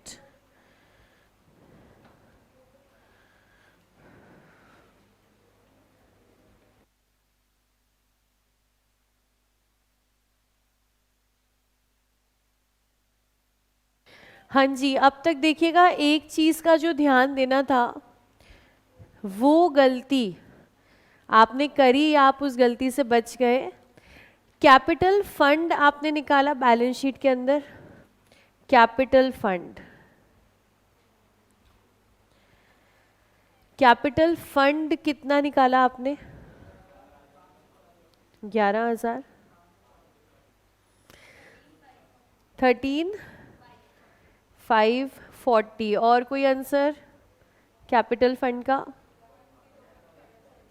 10150, 10,150। और कोई आंसर? 11,300, 11,300। 3 आंसर कैपिटल फंड के निकाले, चलिए बहुत बढ़िया। कैपिटल फंड के बाद फिर आप आए रिसीट एंड पेमेंट पर। रिसीट एंड पेमेंट को आपने किया क्लोज, तो देखो टैली हो रहा है कि नहीं, या बैलेंसिंग फिगर आ रही है? बैलेंसिंग फिगर आ रही है। किस साइड आ रही है? Debit side. तो यानी कि ये क्या होगा? Balance brought down. इसलिए मैंने एक लाइन छोड़ भी दी थी, तो जो बच्चे ध्यान से देख रहे हैं उनको यहीं पे समझ आ जाना चाहिए था कि कुछ तो यहाँ मिसिंग है, क्योंकि सबसे पहले ना फर्स्ट लाइन में हमेशा हमारा क्या आएगा? Balance brought down. ये पेपर में आपको छोड़ना है, क्योंकि अगर पेपर में आप यहाँ लिखते हैं ना बैलेंस ब्रॉट डाउन, तो it creates a wrong impression कि जिस बच्चे को हम CA बनाना चाह रहे हैं, जिसके पेपर की चेकिंग हो रही है, उसको ये भी नहीं पता है कि बैलेंस ब्रॉट डाउन कहाँ लिखा जाता है। आप अपने आप को ना अब बेसिक अकाउंट से चेक मत करना कि तो क्या हो गया, मैंने टू बैलेंस BD ऐसे लिख दिया। अब आप ऐसे देखो कि एक CA ने ऐसे लिखा है तो क्या हो गया, तो फिर एक बड़ी बात हो गई है, ऐसे नहीं लिखना है। तो यहाँ पर स्टार्टिंग में बैलेंस ब्रॉट डाउन जो हमारे इस क्वेश्चन में आ रही है, बैलेंसिंग फिगर देखिए कितनी आ रही है? 1390। अब इस ब्रॉट डाउन को आप कहाँ लेके जाते हैं? ओपनिंग बैलेंस शीट में। यानी कि इस क्वेश्चन में ओपनिंग बैलेंस शीट तब तक क्लोज नहीं हो सकती जब तक आप क्या ना निकाल लें? Opening cash. इन छोटी छोटी बातों का थोड़ा सा हमें ध्यान रखना पड़ेगा। तो अगर मेरे पास ओपनिंग कैश नहीं है तो बैलेंस शीट तो क्लोज अभी नहीं हो सकती। तो सबसे पहले R&P से ओपनिंग कैश निकाल के बैलेंस शीट में ले जाते हैं हम। कैश है 1390। अब चेक कर लेते हैं करेक्ट कैपिटल फंड 11,540। 11,540 कैश 1390। अब आपकी बैलेंस शीट क्लोज हो जाएगी 15,110 से। अब आराम से तीनों अमाउंट्स मिला लीजिए।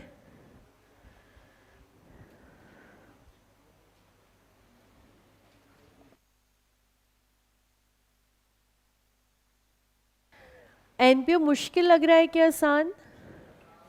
मुश्किल लग रहा है? कितने बच्चों को आसान लग रहा है और कितने बच्चों को मुश्किल? कोशिश तो की थी आसान बनाने की, अगली बार और कोशिश करके देखेंगे कि सबको आसान लगे। अभी भी मतलब मुश्किल लग रहा है, चलिए कोई बात नहीं, और प्रैक्टिस से देखेंगे। तो यहाँ तक इन दो क्वेश्चन में कोई डाउट? ये दोनों क्वेश्चन क्लियर है? तो हम इसके बाद ना एनपीओ को तो यहीं रोकेंगे और हम एक क्वेश्चन अब फाइनल अकाउंट्स का प्रैक्टिस करेंगे। तो इसको रोककर वापस फाइनल अकाउंट्स पर आइएगा, ये कंप्लीट कर लीजिए, उसके बाद फाइनल अकाउंट्स।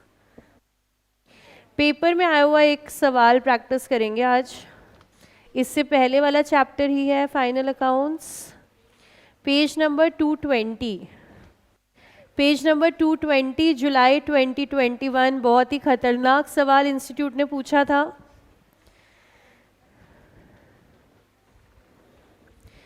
क्योंकि ये पेपर में आया हुआ सवाल है, अगर ये दुर्घटना आपके साथ हुई होती तो आप क्या करते? तो एक बार पहले इसे खुद ट्राई करके देखिए ज़रा, 10 मिनट मैं आपको दे रही हूँ, एक बार खुद ट्राई करके देखिए, फिर साथ में करेंगे सॉल्व। जुलाई 2021 का सवाल, पेज 220।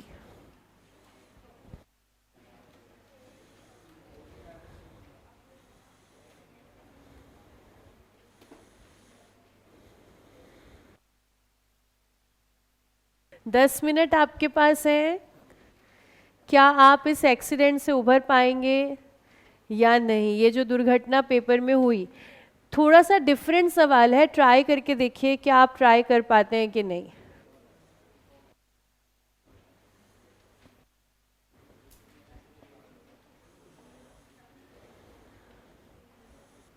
ज़्यादा मुश्किल लग रहा है? नहीं हो पा रहा स्टार्ट? चलिए फॉर्मेट तो बना लिए होंगे आपने, फॉर्मेट बना लो, दिल को तसल्ली मिलेगी कि कुछ तो किया हमने। ट्रेडिंग, पीएनएल और बैलेंस शीट।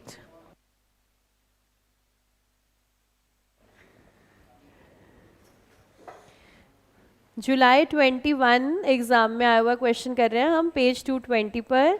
ट्रेडिंग, पीएनएल और बैलेंस शीट बनानी है।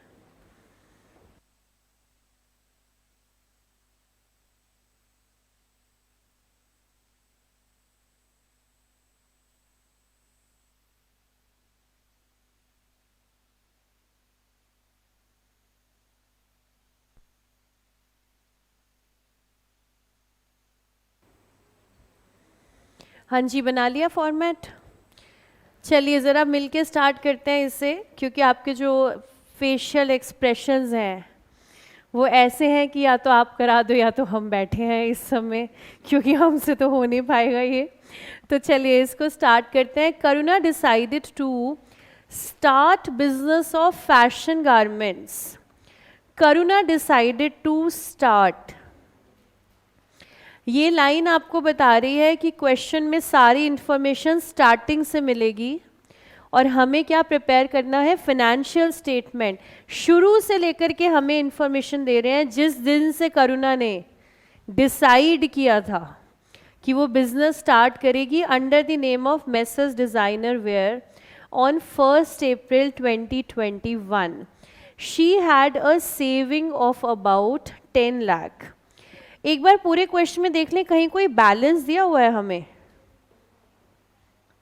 देखिए कोई हमारे पास ना यहाँ बैलेंसेस नहीं है कि सेल्स अकाउंट का बैलेंस हो, परचेज अकाउंट का हो। देखिए अकाउंट नहीं है यहाँ पर, टोटल सेल्स बता रखी हैं, टोटल परचेजेस बता रखी हैं। इसका मतलब हमें हर अमाउंट की डबल एंट्री सोच करके उसको कंप्लीट करना है। हमारे पास कोई बैलेंस नहीं है, मतलब ना कोई जर्नल है, ना लेजर है, ना ट्रायल बैलेंस है, हमारे पास तो एक एक इन्फॉर्मेशन आ रही है। सबसे पहली इन्फॉर्मेशन करुणा की सेविंग्स हैं 10 लाख की। इसकी हम अकाउंट्स में क्या एंट्री बनाएं? कुछ नहीं हुआ जब तक आपने इन्वेस्टमेंट नहीं करी। तो ये 10 लाख के अमाउंट का तो हम कुछ नहीं करेंगे। आपके पास सेविंग है तो हम क्या करें? आप बिजनेस में लगाइए तो हम बात करेंगे। She invested 3 lakh out of her savings and borrowed equal amount from bank. तो अकाउंट्स की ट्रांजैक्शन हम किसे कहेंगे? 3 लाख को या 10 लाख को? बात समझ आ रही है? जो बिजनेस के अंदर आया उसी पैसे की तो अकाउंटिंग करेंगे। तो 3 लाख ये हमारा कैपिटल है। 3 लाख करुणा ने डाले सेविंग से, और करुणा ने सोचा डेट इक्विटी 1:1 करते हैं, और उसने इतना ही अमाउंट बोरो कर लिया है बैंक से। यानी कि टोटल कैपिटल बिजनेस के अंदर ये आएगा 6 लाख का। ठीक है, बिजनेस के अंदर कैपिटल आ रहा है 6 लाख का, 3 लाख अपना और 3 लाख बैंक से। बनाइए ज़रा एंट्री, जर्नल एंट्री बनाइए। कैपिटल इन्वेस्ट करा, एंट्री। देखो बिजनेस के अंदर कैश भी आया, बिजनेस के अंदर कैपिटल भी आया, बिजनेस के अंदर लोन भी आया। तो बैंक कितना आया? 6 लाख। लोन कितना आया? 3 लाख। और कैपिटल अपना कितना आया? 3 लाख। तो यहाँ पर हमारी एंट्री बनी bank debit 6 lakh to bank loan 3 lakh to capital 3 lakh. तो बैंक लोन तो चला जाएगा बैलेंस शीट में, कैपिटल चला जाएगा बैलेंस शीट में। बैंक का बैलेंस निकालना पड़ेगा लास्ट में, तो हमें क्या प्रिपेयर करना पड़ेगा? एक बैंक अकाउंट। तो सबसे पहला अकाउंट वर्किंग नोट के अंदर हम बनाएंगे बैंक अकाउंट। तो वर्किंग पर आइएगा और एक अकाउंट बनाइएगा बैंक अकाउंट।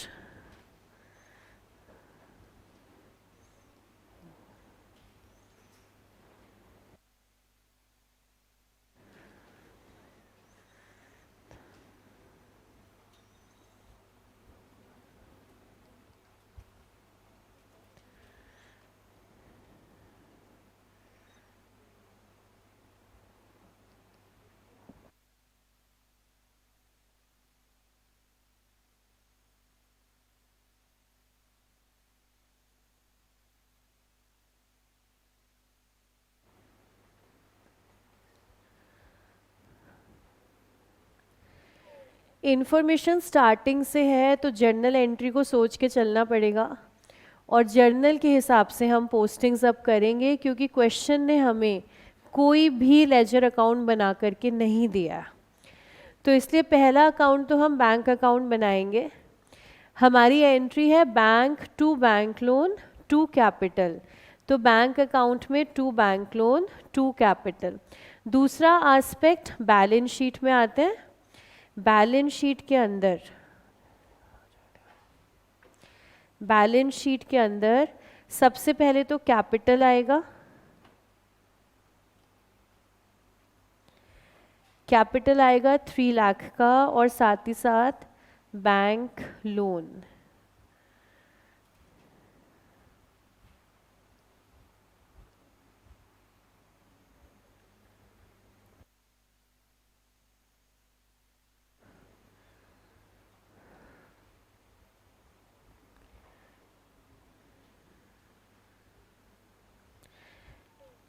आगे चलें नेक्स्ट ट्रांजैक्शन पर। तो करुणा ने बिजनेस के अंदर 6 लाख रुपए डाले, और उसके बाद क्या किया? She purchased a commercial space for 5 lakh. तो सबसे पहले तो करुणा ने एक ऑफिस खरीदा है, कमर्शियल स्पेस फॉर 5 लाख, या शोरूम खरीदा है, डिज़ाइनर वेयर है। एक शोरूम खरीदा 5 लाख में, and further spent 1 lakh on it's renovation. तो शोरूम को हम अकाउंट्स के अंदर हम कहेंगे लैंड एंड बिल्डिंग। हमारे पास एक लैंड एंड बिल्डिंग है, 5 लाख में खरीदा और 1 लाख रेनोवेशन पे लगाया, तो टोटल कॉस्ट कितनी मानेंगे? 6 लाख। तो हम जर्नल एंट्री बनाएंगे land and building to bank. तो बैंक में बाय लैंड एंड बिल्डिंग, और लैंड एंड बिल्डिंग आ जाएगी हमारी बैलेंस शीट के अंदर 6 लाख से।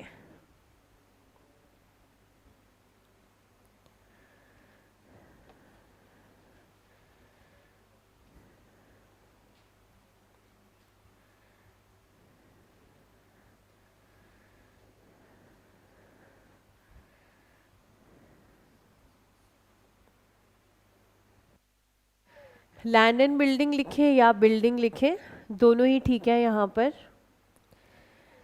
बैंक अकाउंट में डाल दिया है हमने बिल्डिंग 6 लाख की। अब इसको ले जाना है बैलेंस शीट में। बैलेंस शीट ले जाने से पहले एक चीज़ चेक कर लेते हैं, इस पर डेप्रिसिएशन का कहीं आगे मेंशन है या नहीं। तो क्वेश्चन में ढूंढ लेते हैं डेप्रिसिएशन, आपने ढूंढ भी ली है। और पॉइंट नंबर यहाँ पर अदर इन्फॉर्मेशन का सेकंड पॉइंट आ रहा है, डेप्रिसिएशन ऑन बिल्डिंग 5%। 6 लाख की बिल्डिंग है, 5% का डेप है।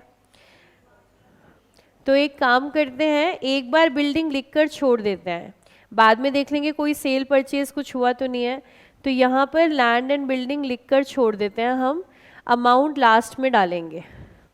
डेप तो हमें दिख ही रहा है, एक बार पूरा चेक कर लेते हैं कोई सेल परचेज तो नहीं है आगे। लिख दिया है हमने ताकि हम भूल नहीं जाएं कि लैंड एंड बिल्डिंग डालनी है। बिल्डिंग के बाद आगे आ जाते हैं, 6 लाख से बिल्डिंग ले लिया हमने। Loan and interest repaid by her in the first year are as follows. तो ये पैराग्राफ देखकर हार्ट बीट आपकी बढ़ेगी कि भाई ये क्या कहना क्या चाहते हैं ये। तो सबसे बढ़िया तरीका, इसको छोड़ दो, लास्ट में देखेंगे। आगे आ जाते हैं, इन view of further capital requirement. क्योंकि अगर सारा क्वेश्चन पूरा हो गया तो आपकी हिम्मत बढ़ेगी कि चल अब हैंडल कर लेते हैं, इसमें है क्या। पहले बाकी कंप्लीट कर लेते हैं, क्या पता बाकी भी कंप्लीट ना हो, देख लेते हैं हो पाएगा कि नहीं। इन view of further capital requirement, पैसा और चाहिए। She transferred 2 lakh from her saving bank to the bank account of business. Additional capital introduced 2 lakh. Entry bank to capital. तो आ जाते हैं बैंक अकाउंट में। हमारे बैंक अकाउंट में 2 फिर से कैपिटल, मतलब फिर से लिखना नहीं है, 2 फिर से कैपिटल कितना आ गया? 2 लाख। और हमारी बैलेंस शीट में कैपिटल के अंदर एडिशनल कैपिटल, ऐड करेंगे हम एडिशनल कैपिटल 2 लाख। इसके बाद करुणा ने क्या किया है, she paid security deposit of 7,000 for telephone connection. देखिए ये लैंडलाइन की बात हो रही है, यहाँ पर 7,000 रुपये की सिक्योरिटी डिपॉजिट दी है। क्या एंट्री बनाए? पैसा दिया है, पैसा तो गया 7,000 रुपये टू बैंक। और डेबिट, डेबिट में 2 बातें हैं, अगर खर्चा है तो टेलीफोन एक्सपेंस डेबिट, और अगर एसेट है तो सिक्योरिटी डिपॉजिट डेबिट। कभी घर किराए पे लिया है? हाँ हाँ मैम लिया है घर किराए पे। उसमें सिक्योरिटी देते हो? पहले स्टार्टिंग में लैंडलॉर्ड क्या बोलता है, हमें सिक्योरिटी चाहिए। वो सिक्योरिटी बाद में वापस मिलती है कि नहीं? सिक्योरिटी वापस मिलती है ना। सिक्योरिटी के नाम से जहाँ पर भी कोई भी अमाउंट आएगा वो आपको वापस मिलेगा, वो लास्ट में आपको वापस मिलता है। इसलिए सिक्योरिटी डिपॉजिट हमारा क्या बन रहा है यहाँ पर? एसेट। तो security deposit debit to bank 7,000। तो पहले बैंक अकाउंट में आते हैं, पेमेंट दिखाते हैं 7,000 की जो हमने पे किया है बाय सिक्योरिटी डिपॉजिट।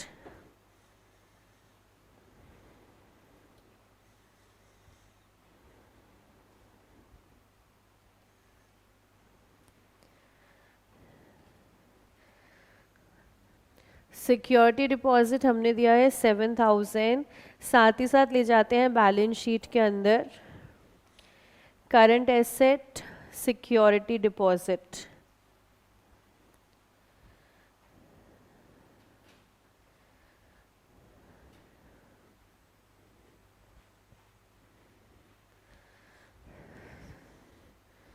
पहले लैंडलाइन लगाते थे तब उस समय सिक्योरिटी डिपॉजिट देते थे, तो बहुत पुराना रेफरेंस यहाँ पर है।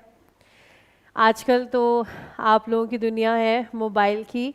मैंने वो टाइम भी देखा है कि अगर चंडीगढ़ कॉल करनी होती थी कि नाना जी, मेरे नाना जी नानी जी चंडीगढ़ में हैं, तो उनको कॉल करना होता था तो ट्रंक कॉल किया जाता था।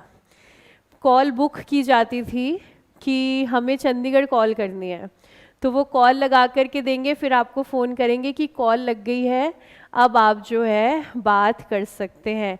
तो पहले अगर इंडिया में भी आपको बात करनी है तो ऐसे प्रोसीजर फॉलो करना होता था। आजकल तो आप स्पेस चले जाइए, कोई प्रॉब्लम नहीं है। पहले तो चंडीगढ़ तक बात करना भी मुश्किल था। तो ये थोड़ा पुराना रेफरेंस यहाँ पर है कि डिपॉजिट है, लैंडलाइन है। बाकी गवर्नमेंट ऑफिसेज में तो आज भी लैंडलाइन के थ्रू ही सारे काम जो हैं हो रहे हैं। तो वो जब हम लोग बाद में कनेक्शन कटवाते थे तो डिपॉजिट वापस मिल जाता था अगर आपने लैंडलाइन का कनेक्शन कटवाया, तो इसलिए वो डिपॉजिट है कि वो लास्ट में आपके पास वापस आ जाएगा, इससे ये हमारा करंट एसेट है। आगे देखते हैं उसके बाद करुणा ने क्या किया। Furniture of 10,000 was purchased.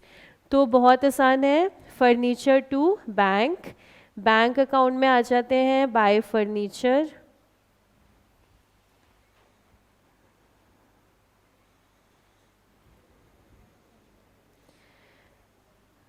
Furniture खरीदा 10,000 का और बैलेंस शीट एक बार लिखकर छोड़ देते हैं, सेल परचेज चेक करेंगे बाद में। फर्नीचर के बाद all payments were made by cheque. हमने तो ऑलरेडी क्या बना रखा है, bank account. And all receipts in cash were deposited in the bank. At the end of the year her business showed the following results. अब हमारे पास है पूरे साल की टोटल सेल 20 लाख। एक बार चेक करें कोई क्रेडिट सेल का कहीं रेफरेंस आ रहा है? नहीं। इसका मतलब सभी को हम क्या मानेंगे, कैश सेल। 20 लाख की सेल है तो एंट्री बनाएंगे बैंक टू सेल। तो सबसे पहले तो बैंक अकाउंट, बैंक अकाउंट के अंदर टू सेल्स 20 लाख, और पूरे साल की सेल्स हैं तो ट्रेडिंग में ले जाते हैं बाय सेल्स 20।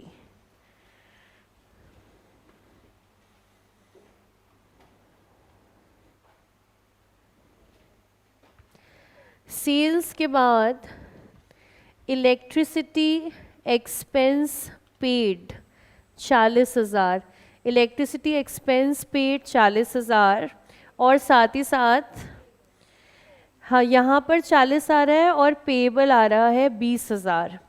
पेमेंट 40 की है और अभी भी देना बाकी है 20, यानी कि टोटल खर्चा तो 60,000 का है। P&L में आ जाते हैं टू इलेक्ट्रिसिटी एक्सपेंस।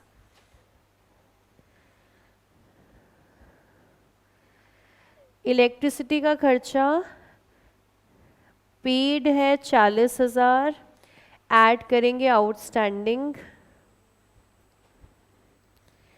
आउटस्टैंडिंग है 20,000। P&L टोटल खर्चा दिखाएगा 60,000 का। 40 जो आपने पे कर दिया bank account by electricity,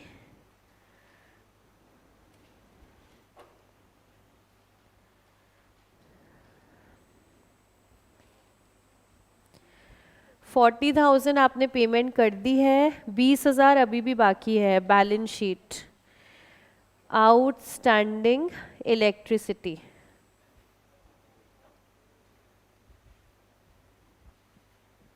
outstanding electricity expense 20,000।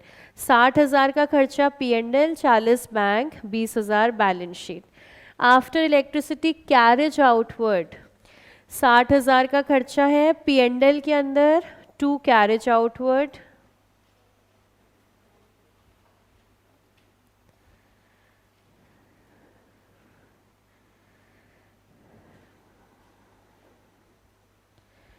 और आपने खर्चा किया है, बैंक से पेमेंट जाएगी by carriage outward.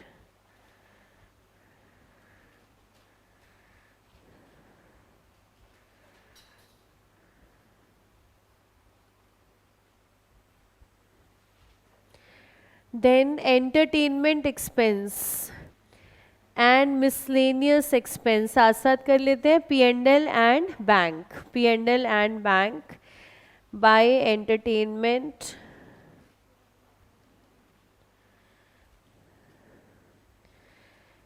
entertainment expense 5000, miscellaneous 15,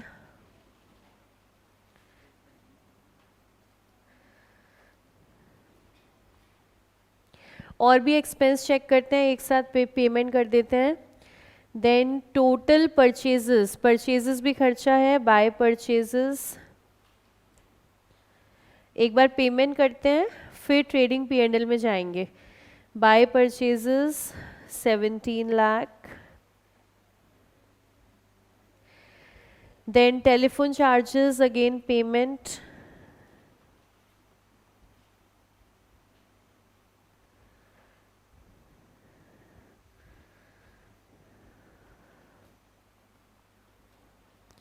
then traveling,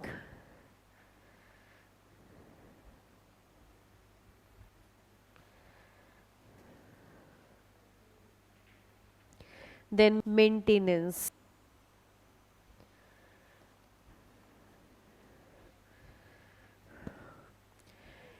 ये सारे खर्चे हमने लिख लिए हैं। तो ये जो हमने लिखे हैं इसमें entertainment expense P and L, miscellaneous expense P and L, purchase trading, telephone travelling maintenance, सारा खर्चा कहाँ, पी एंड एल में। तो देखो क्वेश्चन की जो फॉर्मेशन आई थी वो ज़रूर ऐसी थी कि कुछ अलग सा है, लेकिन अगर आप ध्यान से देखोगे तो इसमें कुछ भी मुश्किल नहीं है। आपको सिर्फ बैंक में एंट्री डालनी है और साथ ही साथ आपके फाइनल अकाउंट के अंदर सिर्फ सिंपल पोस्टिंग हम कर रहे हैं यहाँ पर। और वो खतरनाक पैराग्राफ भी जब हम उसको ओपन करेंगे ना, आप देखोगे उसमें कुछ भी नहीं था, जितना मुश्किल वो लग रहा था ऐसा कुछ भी नहीं है। उस पर आएंगे, तब तक एक बार खर्चे डाल देते हैं सारे, शॉर्ट में लिख लीजिएगा। Entertainment 5000, miscellaneous 15, then telephone charges 50, traveling 45, maintenance 25।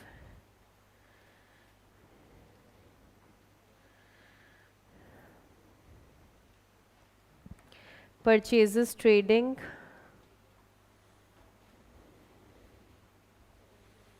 17 lakh. Complete table हमारा पोस्ट हो गया है। इसके बाद other information, she withdrew 5000 by cheque each month for her personal expenses. Drawings personal खर्चे के लिए है, एंट्री डालेंगे drawings to bank 5000 each month. तो 5000 ईच मंथ, साल के 12 महीने, तो ड्राइंग्स टू बैंक 60,000। तो बैंक में बाय ड्राइंग्स, कैपिटल में से ड्राइंग्स माइनस 60,000।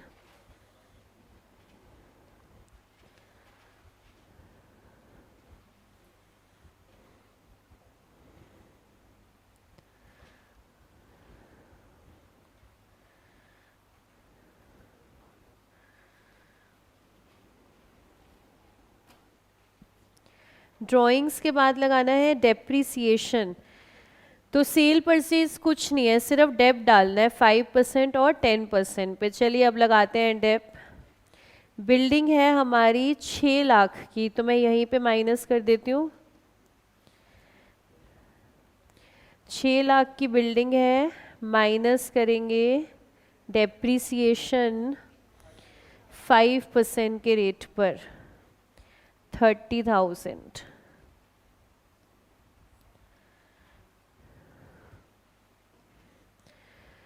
फर्नीचर हमारा है 10,000 का, 10% का डेप लगाना है, तो फर्नीचर आ गया है 9,000 का।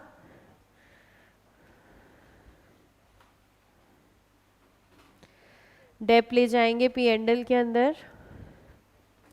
बिल्डिंग पे डेप 30,000, फर्नीचर पे डेप 1,000।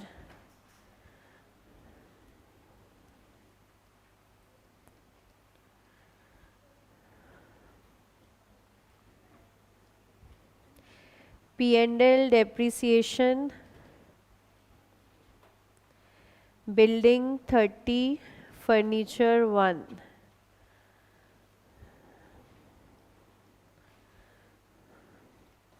डेप के बाद closing stock, trading and balance sheet 550।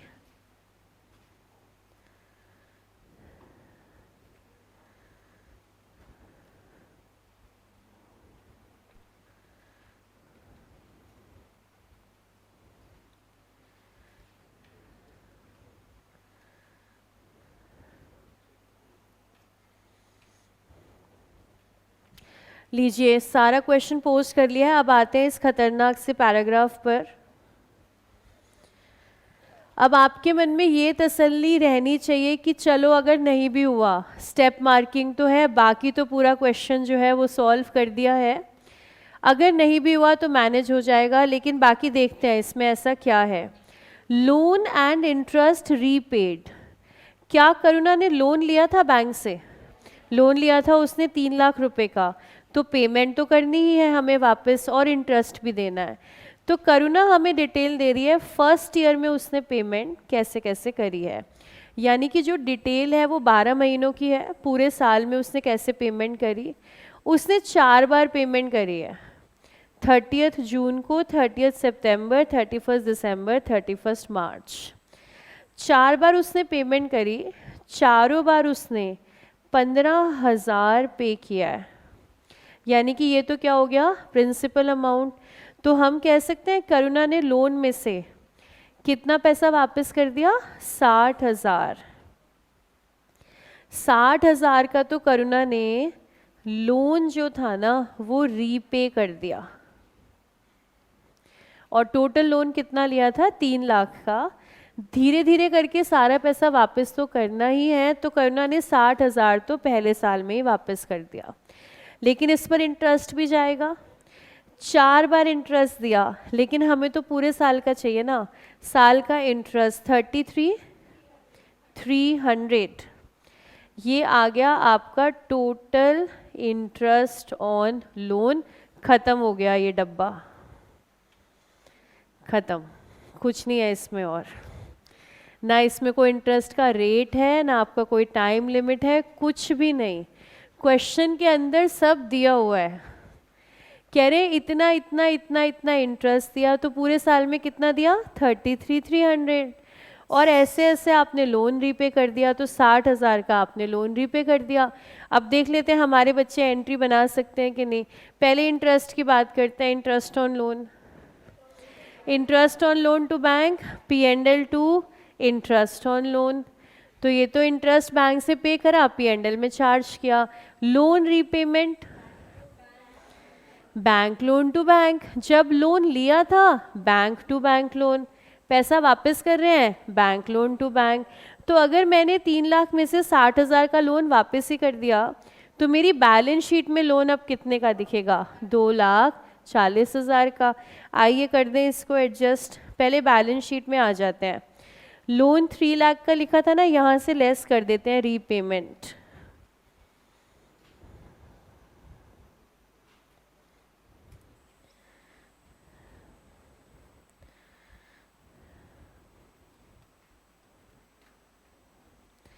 तीन लाख के लोन में से जो हमने पे कर दिया ना वो माइनस कर देते हैं, तो बैलेंस शीट में लोन रह गया 2,40,000 का, और हमारे P&L में इंटरेस्ट चार्ज कर देते हैं to interest on loan.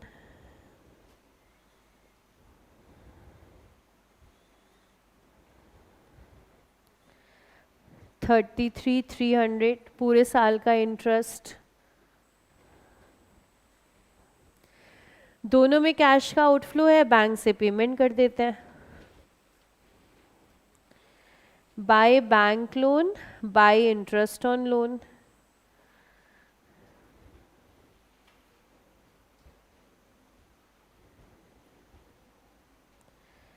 Loan वापस कर दिया 60,000, इंटरेस्ट दे दिया 33,300। जिन बच्चों को भी लग रहा हो नहीं यार ऐसे कैसे, कुछ तो होगा पैराग्राफ में, दोबारा पढ़ के देख लीजिए, पढ़ लीजिए आराम से, कोई डाउट हो तो पूछिए, चेक कर लीजिए क्या कुछ भी और वो 4 लाइनें आपकी कह रही हैं, कुछ भी और लिखा है, कुछ नहीं, तो आप हमें सीधा ही बता देते कि इंटरेस्ट 33,300 है, रीपेमेंट 60,000। तो एग्ज़ाम का क्वेश्चन कहता है सीधा कैसे बता दो, पेपर देने आयो ना, सीधा क्यों बताऊंगा, थोड़ा घुमा के बताऊंगा, आप थोड़ी उससे बातचीत कर लो, क्वेश्चन आपका सॉल्व हो जाएगा। तो देखिए अब तो क्वेश्चन में कुछ बचा ही नहीं है, तो सबसे पहले बैंक क्लोज कर देते हैं, बैंक में बैलेंस चेक करते हैं कितना आ रहा है। 89,700 चेक कीजिएगा बैंक का बैलेंस।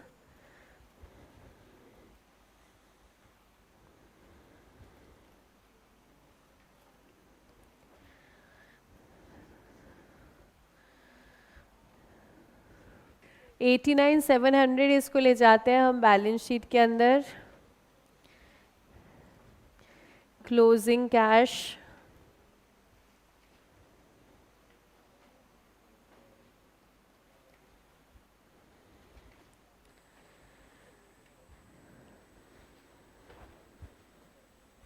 मिला लीजिएगा आराम से, फिर देखिएगा नेट प्रॉफिट।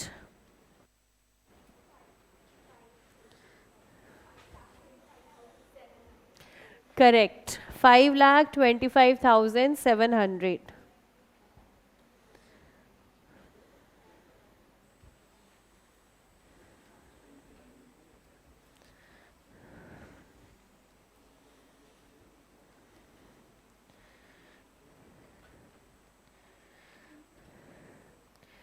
नेट प्रॉफिट आएगा 525,700, जीपी आपका आएगा 8,50,000।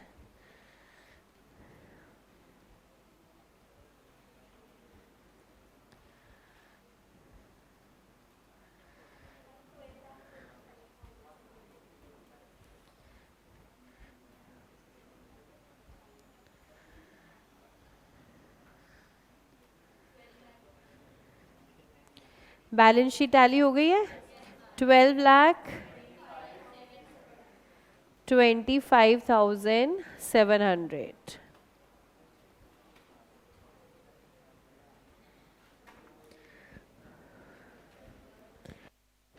क्वेश्चन कितने मार्क्स का होना चाहिए? 15 का क्वेश्चन होना चाहिए, ये हो सकता है आपको 20 का लगे, लेकिन 15 का सवाल होना चाहिए। आपको 20 का लगता है, मुझे 15 का लगता है, पूछा कितने का है। यही चीज़ है जो हमारे पेपर को लेंदी बनाती है। इसमें जो टाइम लग रहा है वो 10 मार्क्स जितना नहीं है, इसमें टाइम ज़्यादा लगेगा, पेपर का सवाल है, सोचना भी पड़ेगा, इसलिए शुक्र है 15 मिनट फालतू मिल गए हैं रीडिंग टाइम के। तो रीडिंग टाइम में 15 मिनट वो बहुत क्रूशियल है आपके। मॉक टेस्ट जब स्टार्ट होंगे तो मिस मत करना रीडिंग टाइम, 15 मिनट का रीडिंग टाइम जो पहले का है वो ज़रूरी वाला टाइम है। अब बताओ जुलाई 21 क्लियर? कोई डाउट? अगर आपके पेपर में बाई चांस ऐसा कुछ आ गया तो घबराओगे? नहीं है ना, घबराना नहीं है। तो चलिए आज की मुलाकात समाप्त। मैं कुछ क्वेश्चन